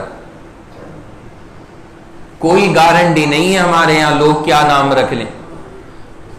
ابھی 5 دن پہلے کا واقعہ آپ کو سناتا ہوں، آپ سن کر کے حیران رہ جائیں گے کیا کیا ہو رہا ہے ہمارے شہر میں، عجیب و غریب معاملہ۔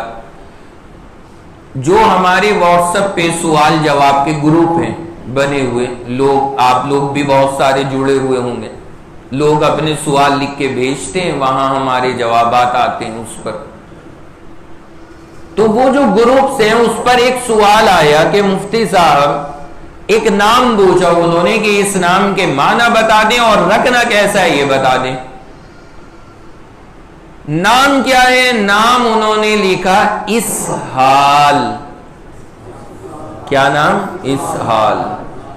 بیچارہ بڑی محنت سے ڈھونڈ کے لایا ہوگا یہ نام اپنے لڑکے کا، اسحال۔ اب وہ کیا چاہ رہا تھا، کہاں سے لایا ہوگا؟ 2 ہی سورس ہیں ہمارے یہاں نام کی۔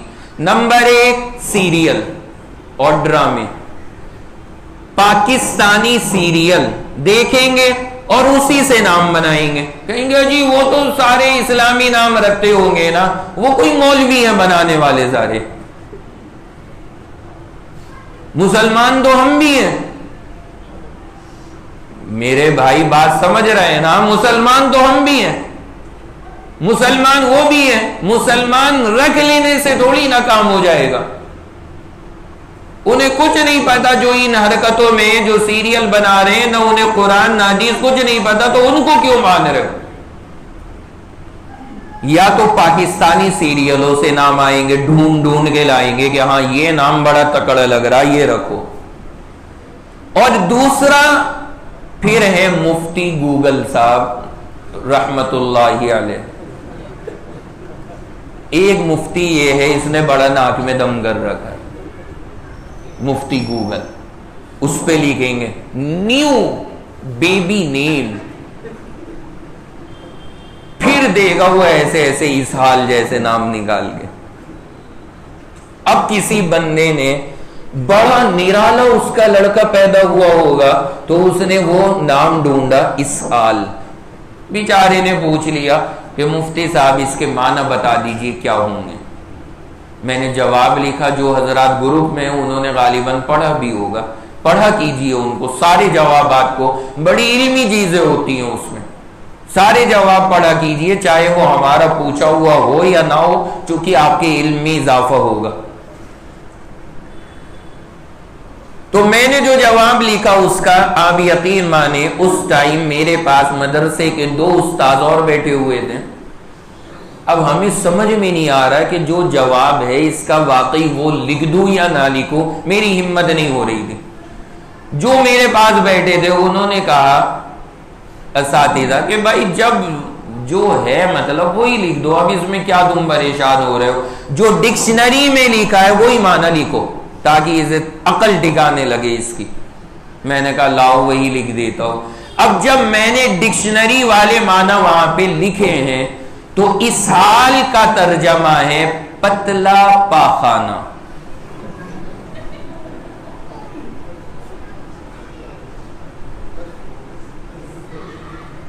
لگانا اچھا نام, کتنا کس قدر لیٹسٹ نام لایا نکال کے, پتلا پاخانہ. میں نے یہی لکھا, میں نے وہاں پہ یہی جواب لکھا, میں نے کہا اسہال اس کے معنی پتلا پاخانہ. اب اگلا کوئی ہوگا اس کا رکھ دینا ٹائٹ پخانہ, سارا گرمی کر لے, مسئلہ حل. اب یہ کیوں ہو رہا ہے ہمارے یہاں یہ نتیجے؟ یہ وہ ہے جو میں آپ کو بتا رہا ہوں, بددینی کا حال.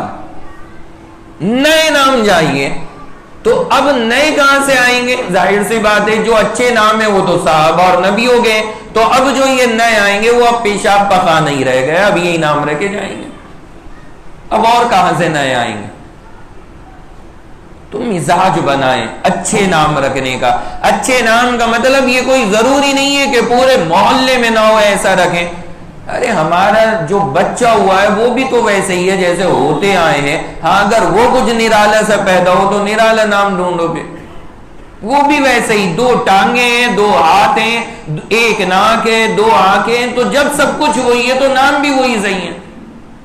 نام کہیں گے ایسا رکھیے جو کسی کا نہ ہو, تو پھر یہ اس حال جیسے نام ملتے ہیں.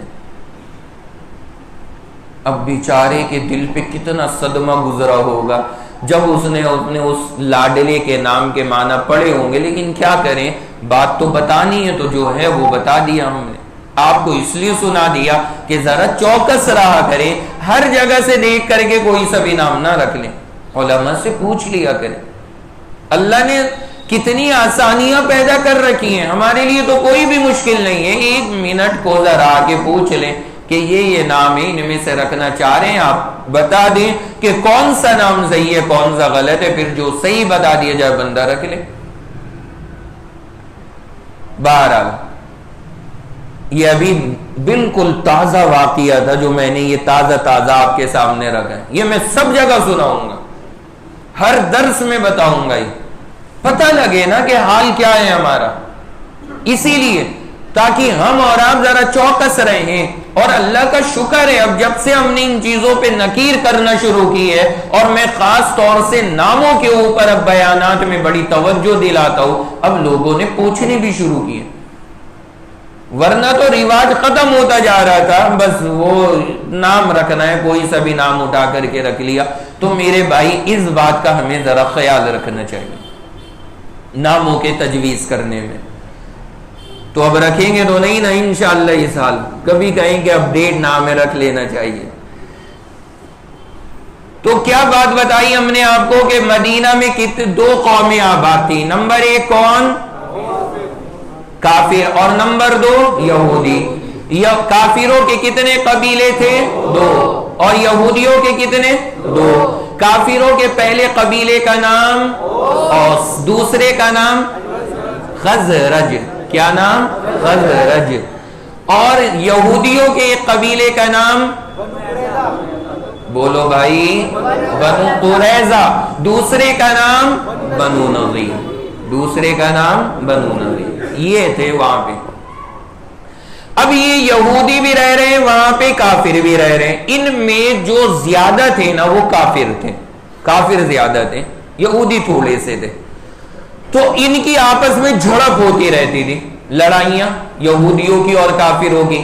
تو جب بھی لڑائی ہوتی تھی نا, یہودی فوراً کافروں سے یہ جملہ کہتے تھے کہ تمہیں جتنا ستانا ہے ستا لو, آخری نبی دنیا میں آنے والے ہیں, ہم ان کے اوپر ایمان لائیں گے اور پھر ان کے ساتھ مل کے تمہیں ختم کریں گے. یہودی یہ دھمکی دیتے تھے کس کو؟ کافروں کو, اوس اور خزرج والوں کو.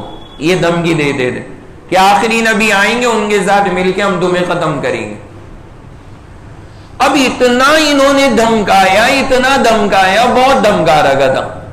اور سارے جتنے بھی یہ اوس اور خزرج والے تھے سب کے دماغوں میں تھا کہ کوئی نبی آنے والے ہیں آخری, اور ان کے ساتھ یہ مل کے یہودی پھر ہمیں ماریں گے.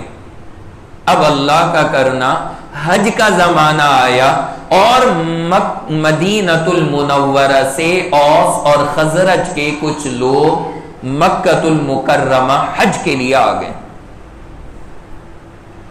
حج جاہلیت کے زمانے سے ہوتا آ رہا ہے، یہ اس امت کی خصوصیات میں سے نہیں ہے، حج پہلے سے. ہاں یہ الگ بات ہے کہ وہ ان کا انداز الگ ہوتا تھا، طریقہ الگ ہوتا تھا، وہ بڑا نرالا تھا ان کا طریقہ، وہ ہر کام میں نرالے تھے. جب حج کرنے آتے تھے خانہ کعبہ پہ پہنچتے تھے تو سب اپنے کپڑے اتار کر کے مسجد الحرام سے باہر رکھ دیتے تھے اور بالکل ننگے ہو کر کے خانہ کعبہ پہ جاتے تھے، ننگے ہو کر کے، ایک کپڑا بدن میں نہیں، سطر بھی نہیں چھپاتے. ان سے کسی نے کہا او بھائی کیوں ننگے ننگے گھوم رہے ہیں یہاں پہ، طواف کر رہے، طواف کرتے تھے. ان سے کہا ایسے کیوں کرتے ہو؟ جواب سنے ان کا، ہم ادب کر رہے ہیں کعبے کا. یہ لیجئے کچھ لوگ ایسے بھی ادب کرتے ہیں. کہنے لگے ہم ادب کر رہے ہیں خانہ کعبہ کا. بھائی یہ کیسا ادب ہے؟ یہ تو پہلی بار دیکھنے میں آیا، کپڑے اتار کے باہر رکھ دو پھر آگے یہاں طواف کرو، یہ ادب ہے؟ تو کیا جواب دیتے؟ کہنے لگے کہ ہم جن کپڑوں کے اندر اللہ کی نافرمانیاں کرتے ہیں وہ کپڑے پہن کر اللہ کے گھر کا طواف کریں، ایسا نہیں ہو سکتا، ہم کپڑے پہنیں گے ہی نہیں. کتنا ادب ہے اس قوم میں، سبحان اللہ. ان کپڑوں میں نافرمانی کی ہے تو ان میں ہم طواف کریں، ایسا نہیں ہوگا. میں سوچتا ہوں کہ ملے ہوتے ہمیں بھی ایک آدھ تو ہم ذرا ان سے کہتے کہ جن آنکھوں سے تم نے بدنگاہی کی ہے ان آنکھوں کو بھی نکال کے وہیں رکھ دو باہر. جن ہاتھوں سے تم نے چوریاں کر رکھی ہیں ان ہاتھوں کو بھی کاٹ کے باہر رکھ کے آؤ. خالی کپڑوں کی کیا قصور ہے؟ ان چیزوں کو بھی تو ختم کرو. لیکن تھا بس ان کا دماغ تھا، دماغ کا کسی کا کوئی علاج نہیں ہے. ایسی جہالت والی قوم تھی جس میں میرے نبی آئے ہیں، کپڑے اتار کے رکھ کے خانہ کعبہ کا طواف. تو حج ہوتا تھا. اب حج کے لیے آ رہے مدینۃ المنورہ سے مکۃ المکرمہ، سارے لوگ آ رہے ہیں مدینہ سے مکہ. انہی افراد میں ایک جماعت آئی ہے 6 بندوں کی. 6 افراد ایک ساتھ اکٹھے ہو کر مدینہ سے آئے ہیں مکۃ المکرمہ حج کرنے. حضور کو پتہ لگا اب آپ نے، ظاہر سی بات ہے حج کا موسم اور سب آ رہے ہیں، حضور نے کہا اب ملے گا اچھا دعوت کا موقع، ہر ایک کو دعوت دوں گا. اب یہ 6 لوگ آئے وہاں سے. آنے کے بعد جب یہ حضرات یہاں پہ پہنچ گئے، جس جگہ پہ ان کا قیام تھا 6 کے 6 لوگوں کا، حضور علیہ الصلوۃ والسلام وقت نکال کے اسی جگہ پہ پہنچ گئے، وہیں چلے گئے. اور وہاں پہ جانے کے بعد اللہ کے نبی علیہ الصلوۃ والسلام نے ان لوگوں کے پاس جا کے اسلام کی دعوت کو پیش کیا کہ میں آپ کے سامنے دعوت اسلام پیش کر رہا ہوں، آپ حضرات اسلام میں داخل ہو جائیں. حضور علیہ السلام نے جا کے اسلام کو پیش فرما دیا. اب جب حضور نے ان کے سامنے اسلام کی دعوت کو پیش کیا اور حضور نے ایمان کی باتیں بتانی شروع کی تو اب ان کا کیا حال تھا؟ یہ 6 کے 6 بیٹھے سامنے حضور ہیں، حضور باتیں بتا رہے ہیں، اب یہ حضور کی سن رہے ہیں. انہیں حضور کی باتیں سن کے پتہ ہے کیا یاد آ رہا ہے؟ جو باتیں یہودی ان سے بتایا کرتے تھے کہ وہ نبی یہ کام کریں گے. یہ کہہ رہے ہیں جو باتیں انہوں نے یہودیوں نے بتائی ہیں وہ ساری باتیں یہاں ان میں پائی جا رہی ہیں. سنتے رہے اور سننے کے بعد میں جب ساری بات پوری ہوئی تو ایک دوسرے کو ایسے دیکھ رہے ہیں، ہاں بھائی کیا رائے ہیں. اب کھل کے تو بول نہیں پا رہے، ہوتا نا ہلکا سا اس طرح سے بات کرنا. اب اللہ کے نبی سامنے بیٹھے، ان کا آپس میں مشورہ چل رہا ہے کہ ہاں بھائی کیا. اس نے کہا ہاں یہ تو وہی باتیں کر رہے ہیں بالکل، اور وہی تعلیمات ہیں جو یہودی بتاتے ہیں. تو دوسرے نے کان میں کہا یار ایسا نہ ہو کہ ہم پیچھے رہ جائیں، یہودی ان پہ پہلے ہی مان لے آئے اور پھر ان کے ساتھ مل کے ہمیں بجا دیں. اس سے بڑھیا ہے ہم ہی پہلے ہی مان لے آئے. وہ تو ظالم لائیں گے بعد میں، جب لائیں گے دیکھا جائے گا، ہم ہی کیوں نہ لے آئے پہلے۔ انہوں نے کہا بہت دھمکی دیتے، لو ہم کریں گے تمہاری دھمکی کا علاج، پہلے ہم ہی لے آتے۔ سب نے دوسرے کے کان میں ہاں کی۔ اس کے بعد اللہ کے نبی علیہ الصلوۃ والسلام سے کہا یا رسول اللہ ہم سب ایمان لانے کے لیے تیار ہیں، آپ کلمہ پڑھا کے اسلام میں داخل فرمائیں۔ سب نے اسی جگہ، اسی گھاٹی میں پتھروں کی علاقے کے اندر بیٹھ کر کے کلمہ پڑھا، اشہد اللہ الہ الا اللہ و اشہد ان محمدً عبدہ و رسولہ۔ ان حضرات نے وہاں پہ یہ کلمہ پڑھ لی۔ اب یہاں مجھے ایک بات اور یاد آ گئی کلمے کے اوپر۔ آج کل لوگ بہت سوال کر رہے ہیں، وہ ذرا میں آپ کو سمجھا دوں۔ ایک بات بہت پوچھ رہے ہیں آج کل، کیا پوچھ رہے ہیں کہ کلمے میں محمد الرسول اللہ ہے یا محمد الرسول اللہ ہے؟ کئی لوگ پوچھ چکے ہیں کہ محمد ہے یا محمدر ہے۔ ہو سکتا ہے آپ بھی کنفیوز ہو کہ محمدر پڑھنا ہے یا محمدر پڑھنا ہے۔ آپ میں سے بہت سارے ایسے ہوں گے جو شاید محمدر پڑھتے ہوں گے، کچھ ایسے ہوں گے جو محمدر پڑھتے ہوں گے، محمدر رسول اللہ۔ اب ہے کیا یہاں پہ، اس کو ذرا سمجھ لیجئے۔ دیکھیں دو کلمے ہیں، ایک ہے کلمہ طیبہ اور ایک ہے کلمہ شہادت۔ ایک ہے کلمہ طیبہ اور ایک ہے کلمہ شہادت۔ کلمہ طیبہ کے اندر جب پڑھا جائے گا وہاں ایسے پڑھیں گے لا الہ الا اللہ محمد الرسول اللہ، وہاں پہ در پڑھا جائے گا، محمد الرسول اللہ۔ سمجھ گئے نا سب؟ یہ کلمہ طیبہ میں۔ اور کلمہ شہادت جو ہے اشہد اللہ الہ الا اللہ و اشہد ان محمد رسول اللہ، یہاں پہ دال پہ زبر پڑھا جائے گا، یہ یاد رکھیے گا۔ ذہن میں بیٹھ گئے سب کے؟ کلمہ طیبہ پڑھیں سب،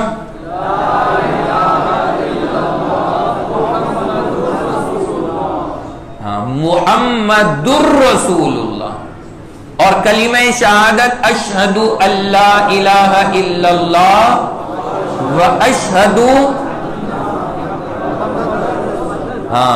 اشہد ان محمد الرسول اللہ، یہاں پہ دال پہ زبر ہے۔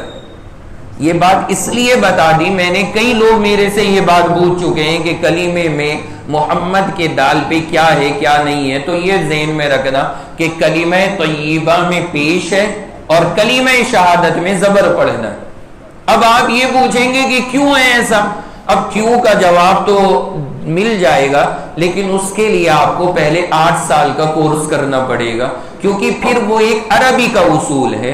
اب میں اسے سمجھاؤں تو وہ ذرا مشکل ہو جائے گا عوام کے لیے، کہ وہاں پر زبر کیوں پڑھا جا رہا ہے اور یہاں پہ پیش کیوں پڑھا جا رہا ہے۔ یہ عربی گرامر کا ایک قاعدہ ہے، وہ چیز ابھی ذرا قابو سے آپ کے باہر ہو جائے گی، وہ چیز سمجھا نہیں سکتے۔ اس لیے بس آپ یہ یاد رکھنا کہ کلمہ طیبہ میں اس طرح ہے اور کلمہ شہادت میں زبر کے ساتھ ہے۔ یاد رہے گا نا سب کو؟ کیا چل رہی تھی بات ہماری؟ بات یہ چل رہی تھی کہ وہاں پہ کتنے بندے آئے ہیں؟ 6 بندے آئے ہیں، ان سب نے اسلام قبول کر لیا اور کلمہ پڑھ لیا، اشہد اللہ الہ الا اللہ و اشہد ان محمد الرسول اللہ۔ یہ کلمہ پڑھ کے وہ سارے کے سارے اسلام میں داخل ہو گئے، انہوں نے اسلام قبول کر لیا۔ اسلام قبول کرنے کے بعد ظاہر سی بات ہے حضور کو کتنی خوشی ہوئی ہوگی ایک دم سے، 6 آدمی آ گئے، 6 نے اسلام قبول کیا۔ انہوں نے کہا یا رسول اللہ اگر آپ ہمیں اجازت دیں تو ہم جا کر کے مدینہ کے یہودیوں کو بھی اس کی دعوت دینا چاہتے ہیں، ہم دیں گے انہیں دعوت۔ کہ بہت تم بتاتے تھے نا ہمیں، لو بھائی ہم تم سے آگے نکل گئے، اب تم جاؤ اور جا کر کے اب تم کلمہ قبول کرو، کلمہ پڑھو جا کر۔ لیکن فرسٹ آنے کا اعزاز ہم نے حاصل کر لی۔ حضور سے اجازت مانگ رہے ہیں کہ وہاں جا کر کے ہم اجازت دے دیں، ظاہر سی بات ہے حضور کیوں منع فرماتے؟ آپ نے کہا جاؤ اور جا کر ہر بندے کو اسلام کی دعوت دینا شروع کرو۔ اب یہ 6 حضرات یہیں سے واپس ہو جاتے ہیں اور مدینۃ المنورہ جاتے ہیں اور وہاں پہ جا کر اسلام کی دعوت کا کام شروع فرماتے ہیں۔ گویا کہ آپ یہ کہہ لیں کہ مدینۃ المنورہ میں اسلام کی بنیاد ڈالنے والے یہ 6 صحابہ کرام سب سے پہلے۔ اس سے پہلے وہ آئے تھا واقعہ جو مدینہ سے آئے تھے ایاس نام کے، لیکن وہاں پر اتنا کھلم کھلا ان کا اسلام لانا یا اس طرح کا معاملہ ہونا یا ان کا وہاں دعوت دینا ایسا کچھ آ نہیں سکا تھا۔ لیکن یہ جو 6 ہیں یہ باقاعدہ آفیشیلی ایمان لے کر کے آئے، کلمہ حضور کے ہاتھ پہ پڑا اور وہاں پہ داعی بن کر کے یہ گئے ہیں اور انہوں نے پھر وہاں جا کر کے دعوت کا کام مدینۃ المنورہ میں شروع فرما دیا۔ یہ 6 خوش نصیب افراد، کیا کیا نام ہے ان 6 حضرات کے؟ ذرا وہ نام سن لیجیے آپ سارے حضرات، کیونکہ اسلام کا ان پہ بڑا احسان ہے، ظاہر سی بات ہے، اور یہ ہمارے بڑے محسن ہیں۔ آج مدینہ میں جو بہاریں ہیں، ظاہر سی بات ہے بنیاد ان 6 حضرات نے وہاں پر اس کی ڈالی۔ کون 6 حضرات تھے؟ نمبر 1 حضرت اسعد ابن زرارہ۔ اب یہاں پر میں بن کے ساتھ نام بتا دوں گا، لیکن آپ بن والا یاد مت رکھنا چاہے، لیکن آپ اصل نام یاد رکھنا۔ تو پہلے نمبر پہ اسعد ابن زرارہ۔ اب آپ خالی اسعد نام چاہے یاد رکھ لیں، تو پہلے نمبر پہ کون؟ حضرت اسعد۔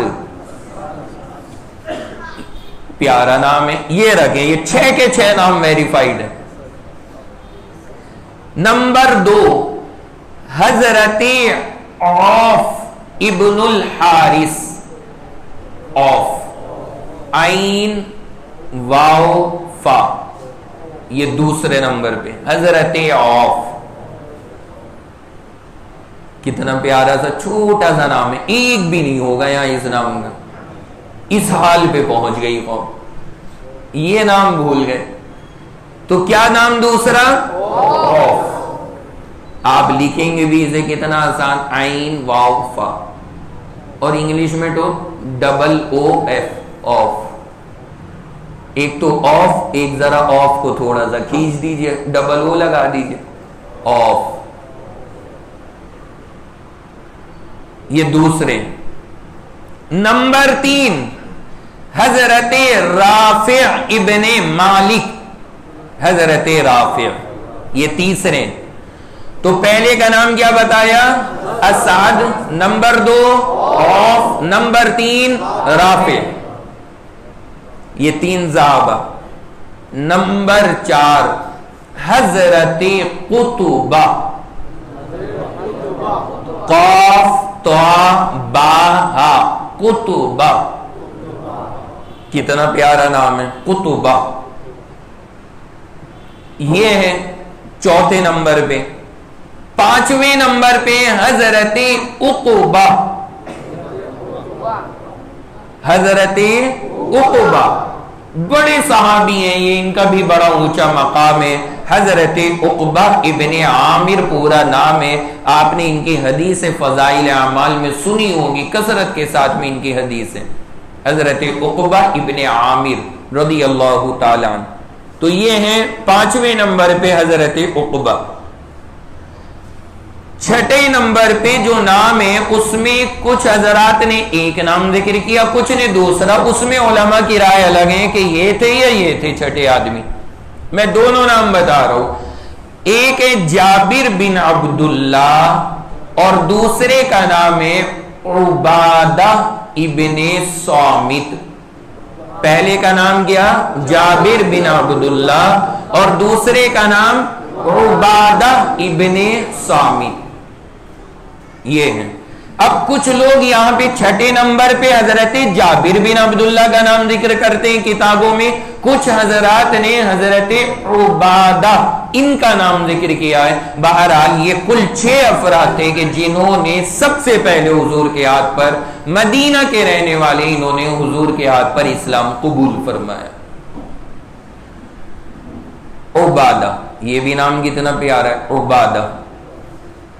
تو اب 6 نام ہو گئے. نمبر 1 اسعد، نمبر 2 عوف، نمبر 3 مالک، نمبر 4 قطبہ اور نمبر 5 عقبہ. قطبہ، عقبہ. اور نمبر 6 جابر یا عبادہ. جابر یا عبادہ. یہ 6 حضرات ہیں جنہوں نے اسلام قبول کیا. ذرا نام سنا دیں فٹافٹ. Number 1، number 2، number 3، number 4 Qutbah, number 5، number 6 Jabir یا عبادہ. جابر یا عبادہ. یاد ہو گئے سب حضرات کو؟ یہ 6 حضرات ہیں، انہوں نے ذکر کیا اور اسلام قبول کیا اور یہ یہاں سے واپس ہوئے اور انہوں نے واپس جا کر کے پھر مدینہ میں نبی کا ایسا ذکر اور چرچا شروع کیا کہ کتابوں کے اندر لکھا ہے کہ مدینہ کا کوئی گھر ایسا نہیں بچا کہ جس میں نبی کا ذکر نہ ہوتا ہو. ہر گھر میں حضور علیہ السلام کا تذکرہ پہنچ گیا اور ہر شخص کی زبان پہ سرور دو عالم محمد عربی صلی اللہ علیہ وسلم کا اسم گرامی تھا. اب یہ دعوت کا کام مکہ سے منتقل ہو کر کے مدینہ پہنچ گیا. اب آگے کیسے ہوا، پھر یہودیوں میں کیا کھلبلی مچی، پھر آگے کیا رزلٹ آئے، پھر کتنے کتنے لوگ اسلام میں آئے اور پھر حضور کے مدینہ جانے کی پیشکش کیسے کی گئی، اب یہاں سے انشاءاللہ آئندہ ہفتے باتیں عرض کی جائیں گی. یہاں تک کا واقعہ اللہ نے آج پورا کرایا کہ حضور نے الگ الگ قبیلوں، الگ الگ قافلوں اور الگ الگ شہروں کے اندر اسلام کی دعوت کا کام کیسے فرمایا. اللہ سے ہماری دعا ہے اللہ خود مجھ کو بھی اور آپ تمام حضرات کو حضور کی زندگی سے سبق لے کر ہمیں اور آپ کو بھی اسی کے مطابق زندگی گزارنے کی اللہ توفیق عطا فرمائے. وآخر دعوانا ان الحمد للہ رب العالمین.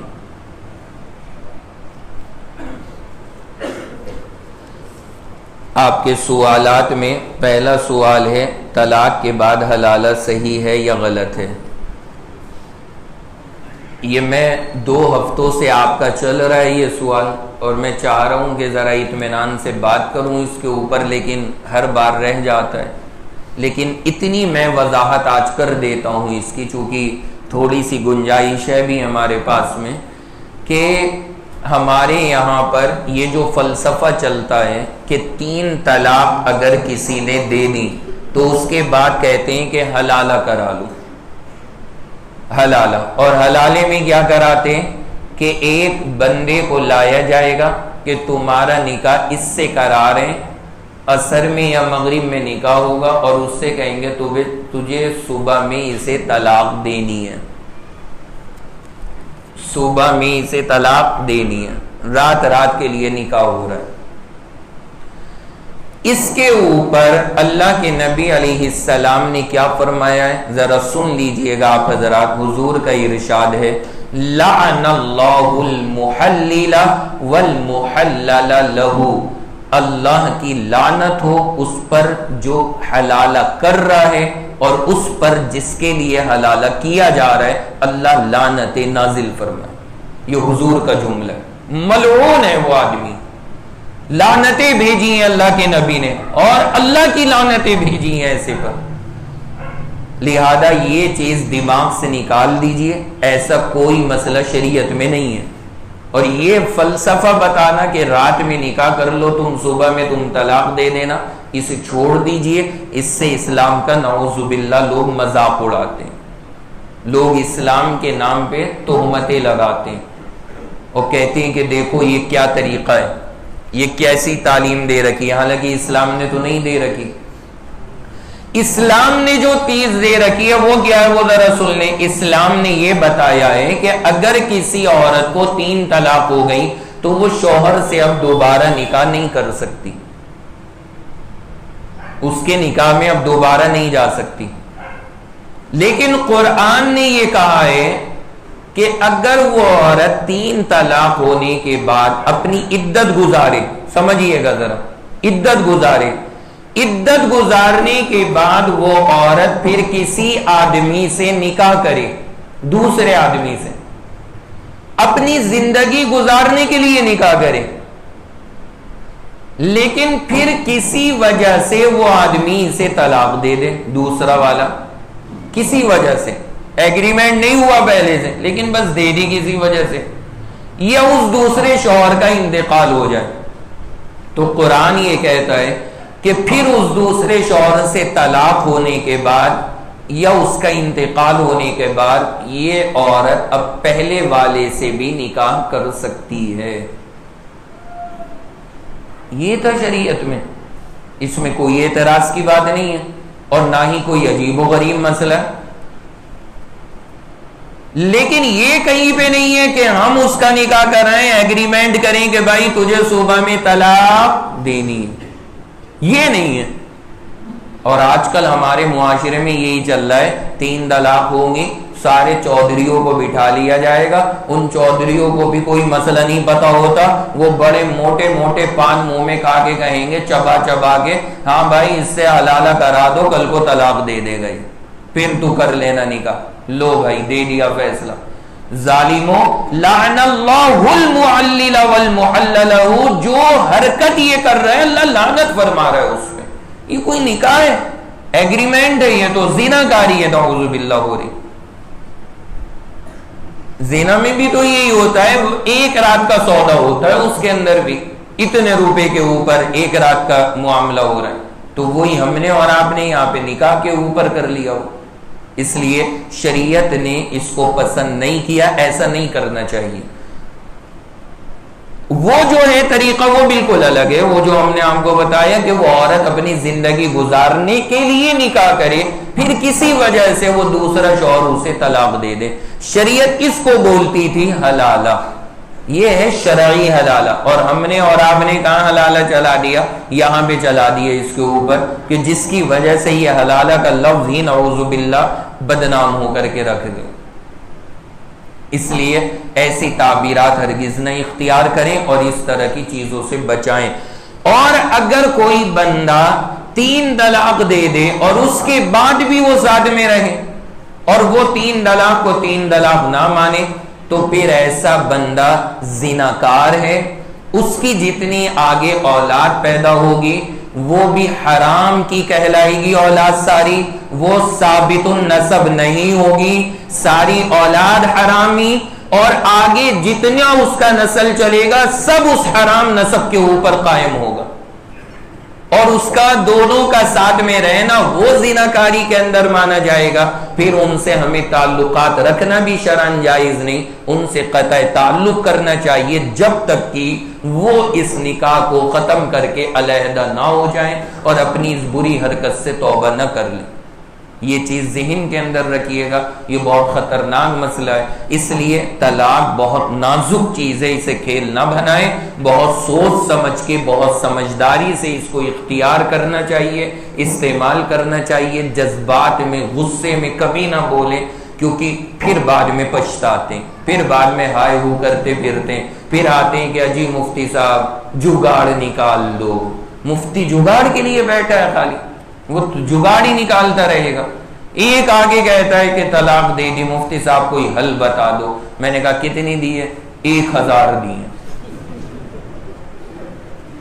1000 طلاقیں دے کے اب مفتی کون سا جگاڑ نکالے گا؟ یہ سب چیزیں غلط ہیں، ایسا نہیں کرنا چاہیے. اپنے آپ کو کنٹرول میں رکھیں، جذبات میں نہ آ کر کے فیصلہ لیں. ہمارے یہاں اگر کسی کے منہ کی چھیٹ کسی پر گر جائے تو اسے کہتے ہیں کچی بولو. کیا کچی بولو ہیں؟ لا حول ولا قوة. کیسے لوگ ہو بھائی اللہ کے بندے، یہ کس نے چلا رکھی باتیں؟ کون تھا ان باتوں کو پھیلانے والا؟ وہ موسٹ وانٹیڈ کرمنل ہے ہمارا، اسے پکڑ کے لانا چاہیے. کچی بولو پکی بولو. ایک تو اس نے تھوک دیا منہ پہ اور کچی پکی کر رہے. ایسا کوئی فلسفہ نہیں ہے. اگر کسی کی کوئی چھینٹ یا کوئی تھوک منہ پر آ گیا کوئی حرج کی بات نہیں ہے، صاف کر دیں بس، چھٹی ختم بات. اب یہ کچی یا پکی کرنا یہ بالکل غلط ہے. اسلام میں ایسا کوئی مسئلہ نہیں ہے. عورتوں کے لیے ایک ڈبہ سوالات کا رکھوا دیجئے. اچھا، سوالات کا نیچے خواتین کی درخواست ہے کہ ان کے لیے ایک سوالات کا ڈبہ رکھوا دیں تاکہ وہ اپنے سوال اس میں ڈال دیں اور پھر وہ نکال کے اگلے ہفتے دے دیے جائیں. بالکل صحیح مشورہ دیا ہے، انشاءاللہ اس پر عمل کرایا جائے گا اور آئندہ ہفتے آپ کو نیچے مدرسے میں ڈبہ سوالات کا مل جائے گا. تو ڈبہ رہے گا، لیکن اس کے ڈبے کے چکر میں نہ رہیں. ایسا کیا کریں، جو ہماری بہنیں سن رہی ہیں ان سے میں کہوں گا کسی بچے کے ہاتھ نہ اوپر بھیج دیا کریں اور بچے سے بول دیں کہ وہ اوپر جا کے جو بندہ سب سے پیچھے بیٹھا ہے اس کے ہاتھ میں پکڑا دو، کیونکہ یہاں کی ڈاک سروس بہت تیز ہے. وہاں ڈاک گرے گی فوراً یہاں ڈیسک پر آئے گی. ایک دم سیدھی گاڑی ٹرین چلتی چلی جاتی ہے، کوئی سٹاپ نہیں ہے. اس لیے اگر ہماری بہنیں پوچھنا چاہتی ہیں تو ڈبہ ہو تو ٹھیک ہے اس میں ڈال دیں، نہ بھی ہو تب بھی وہ اوپر بھجوا دیں اور بچے سے کہہ دیں کہ جو بندہ سب سے پیچھے بیٹھا ہوا ملے اسے پکڑا دو، انشاءاللہ وہ ہم تک آ جائے گی. ہاف بازو میں نماز پڑھنا کیسا ہے؟ بھائی کئی بار بتا چکا ہوں، کونیاں اگر کھلی ہیں تو مکروہ ہے نماز.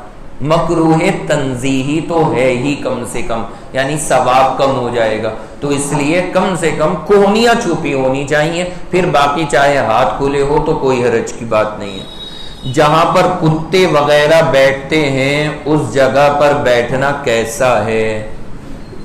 ضرورت کیا ہے بیٹھنے کی بھائی؟ یہ بھی بڑا مسئلہ ہے اور یہ صحیح پوچھا ہے. میں بہت سارے افراد کو یہ دیکھتا ہوں، انہیں عادت ہی ہوتی ہے آن روڈ بیٹھنے کی. کبھی وہاں پہ کتا بیٹھا ہوا دکھے گا، کبھی انسان بیٹھا ہوا دکھے گا. وہ جگہ خالی کر دے تو دوسرا آ جاتا ہے، یہ خالی کر دے تو وہ آ جاتا ہے. دونوں انتظار میں گھومتے رہتے ہیں، یہ ہٹے تو ہم جائیں، ہم ہٹے تو یہ آئے. کتے بھی بیچارے ویران گھومتے رہتے ہیں. اس کا 2 GB ڈاٹا ختم ہو تو یہ نکلے یہاں سے، ہم سوئے جا کے. ہم انہیں بھی نہیں سونے دیتے. تو اللہ کے واسطے روڈ پہ تو بیٹھنا ہی غلط ہے. روڈ پہ بیٹھنا غلط ہے، چاہے وہ کوئی آدمی کتوں کی جگہ پہ بیٹھے یا کرسی اور کچھ اور ڈال کے بیٹھے.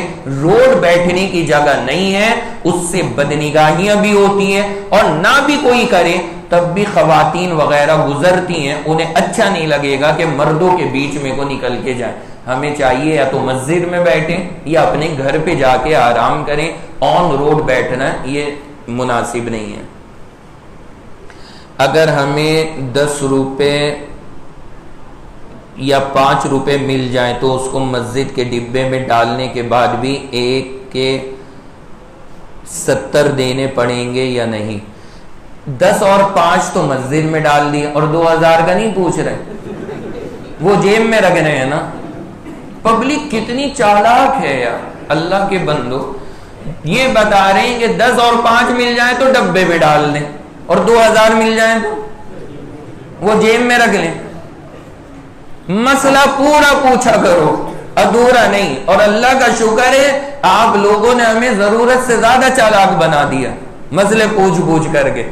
لوگ پوچھتے ہیں تو پھر جتنے بھی چور دروازے ہیں نا وہ سمجھ میں آ جاتے ہیں.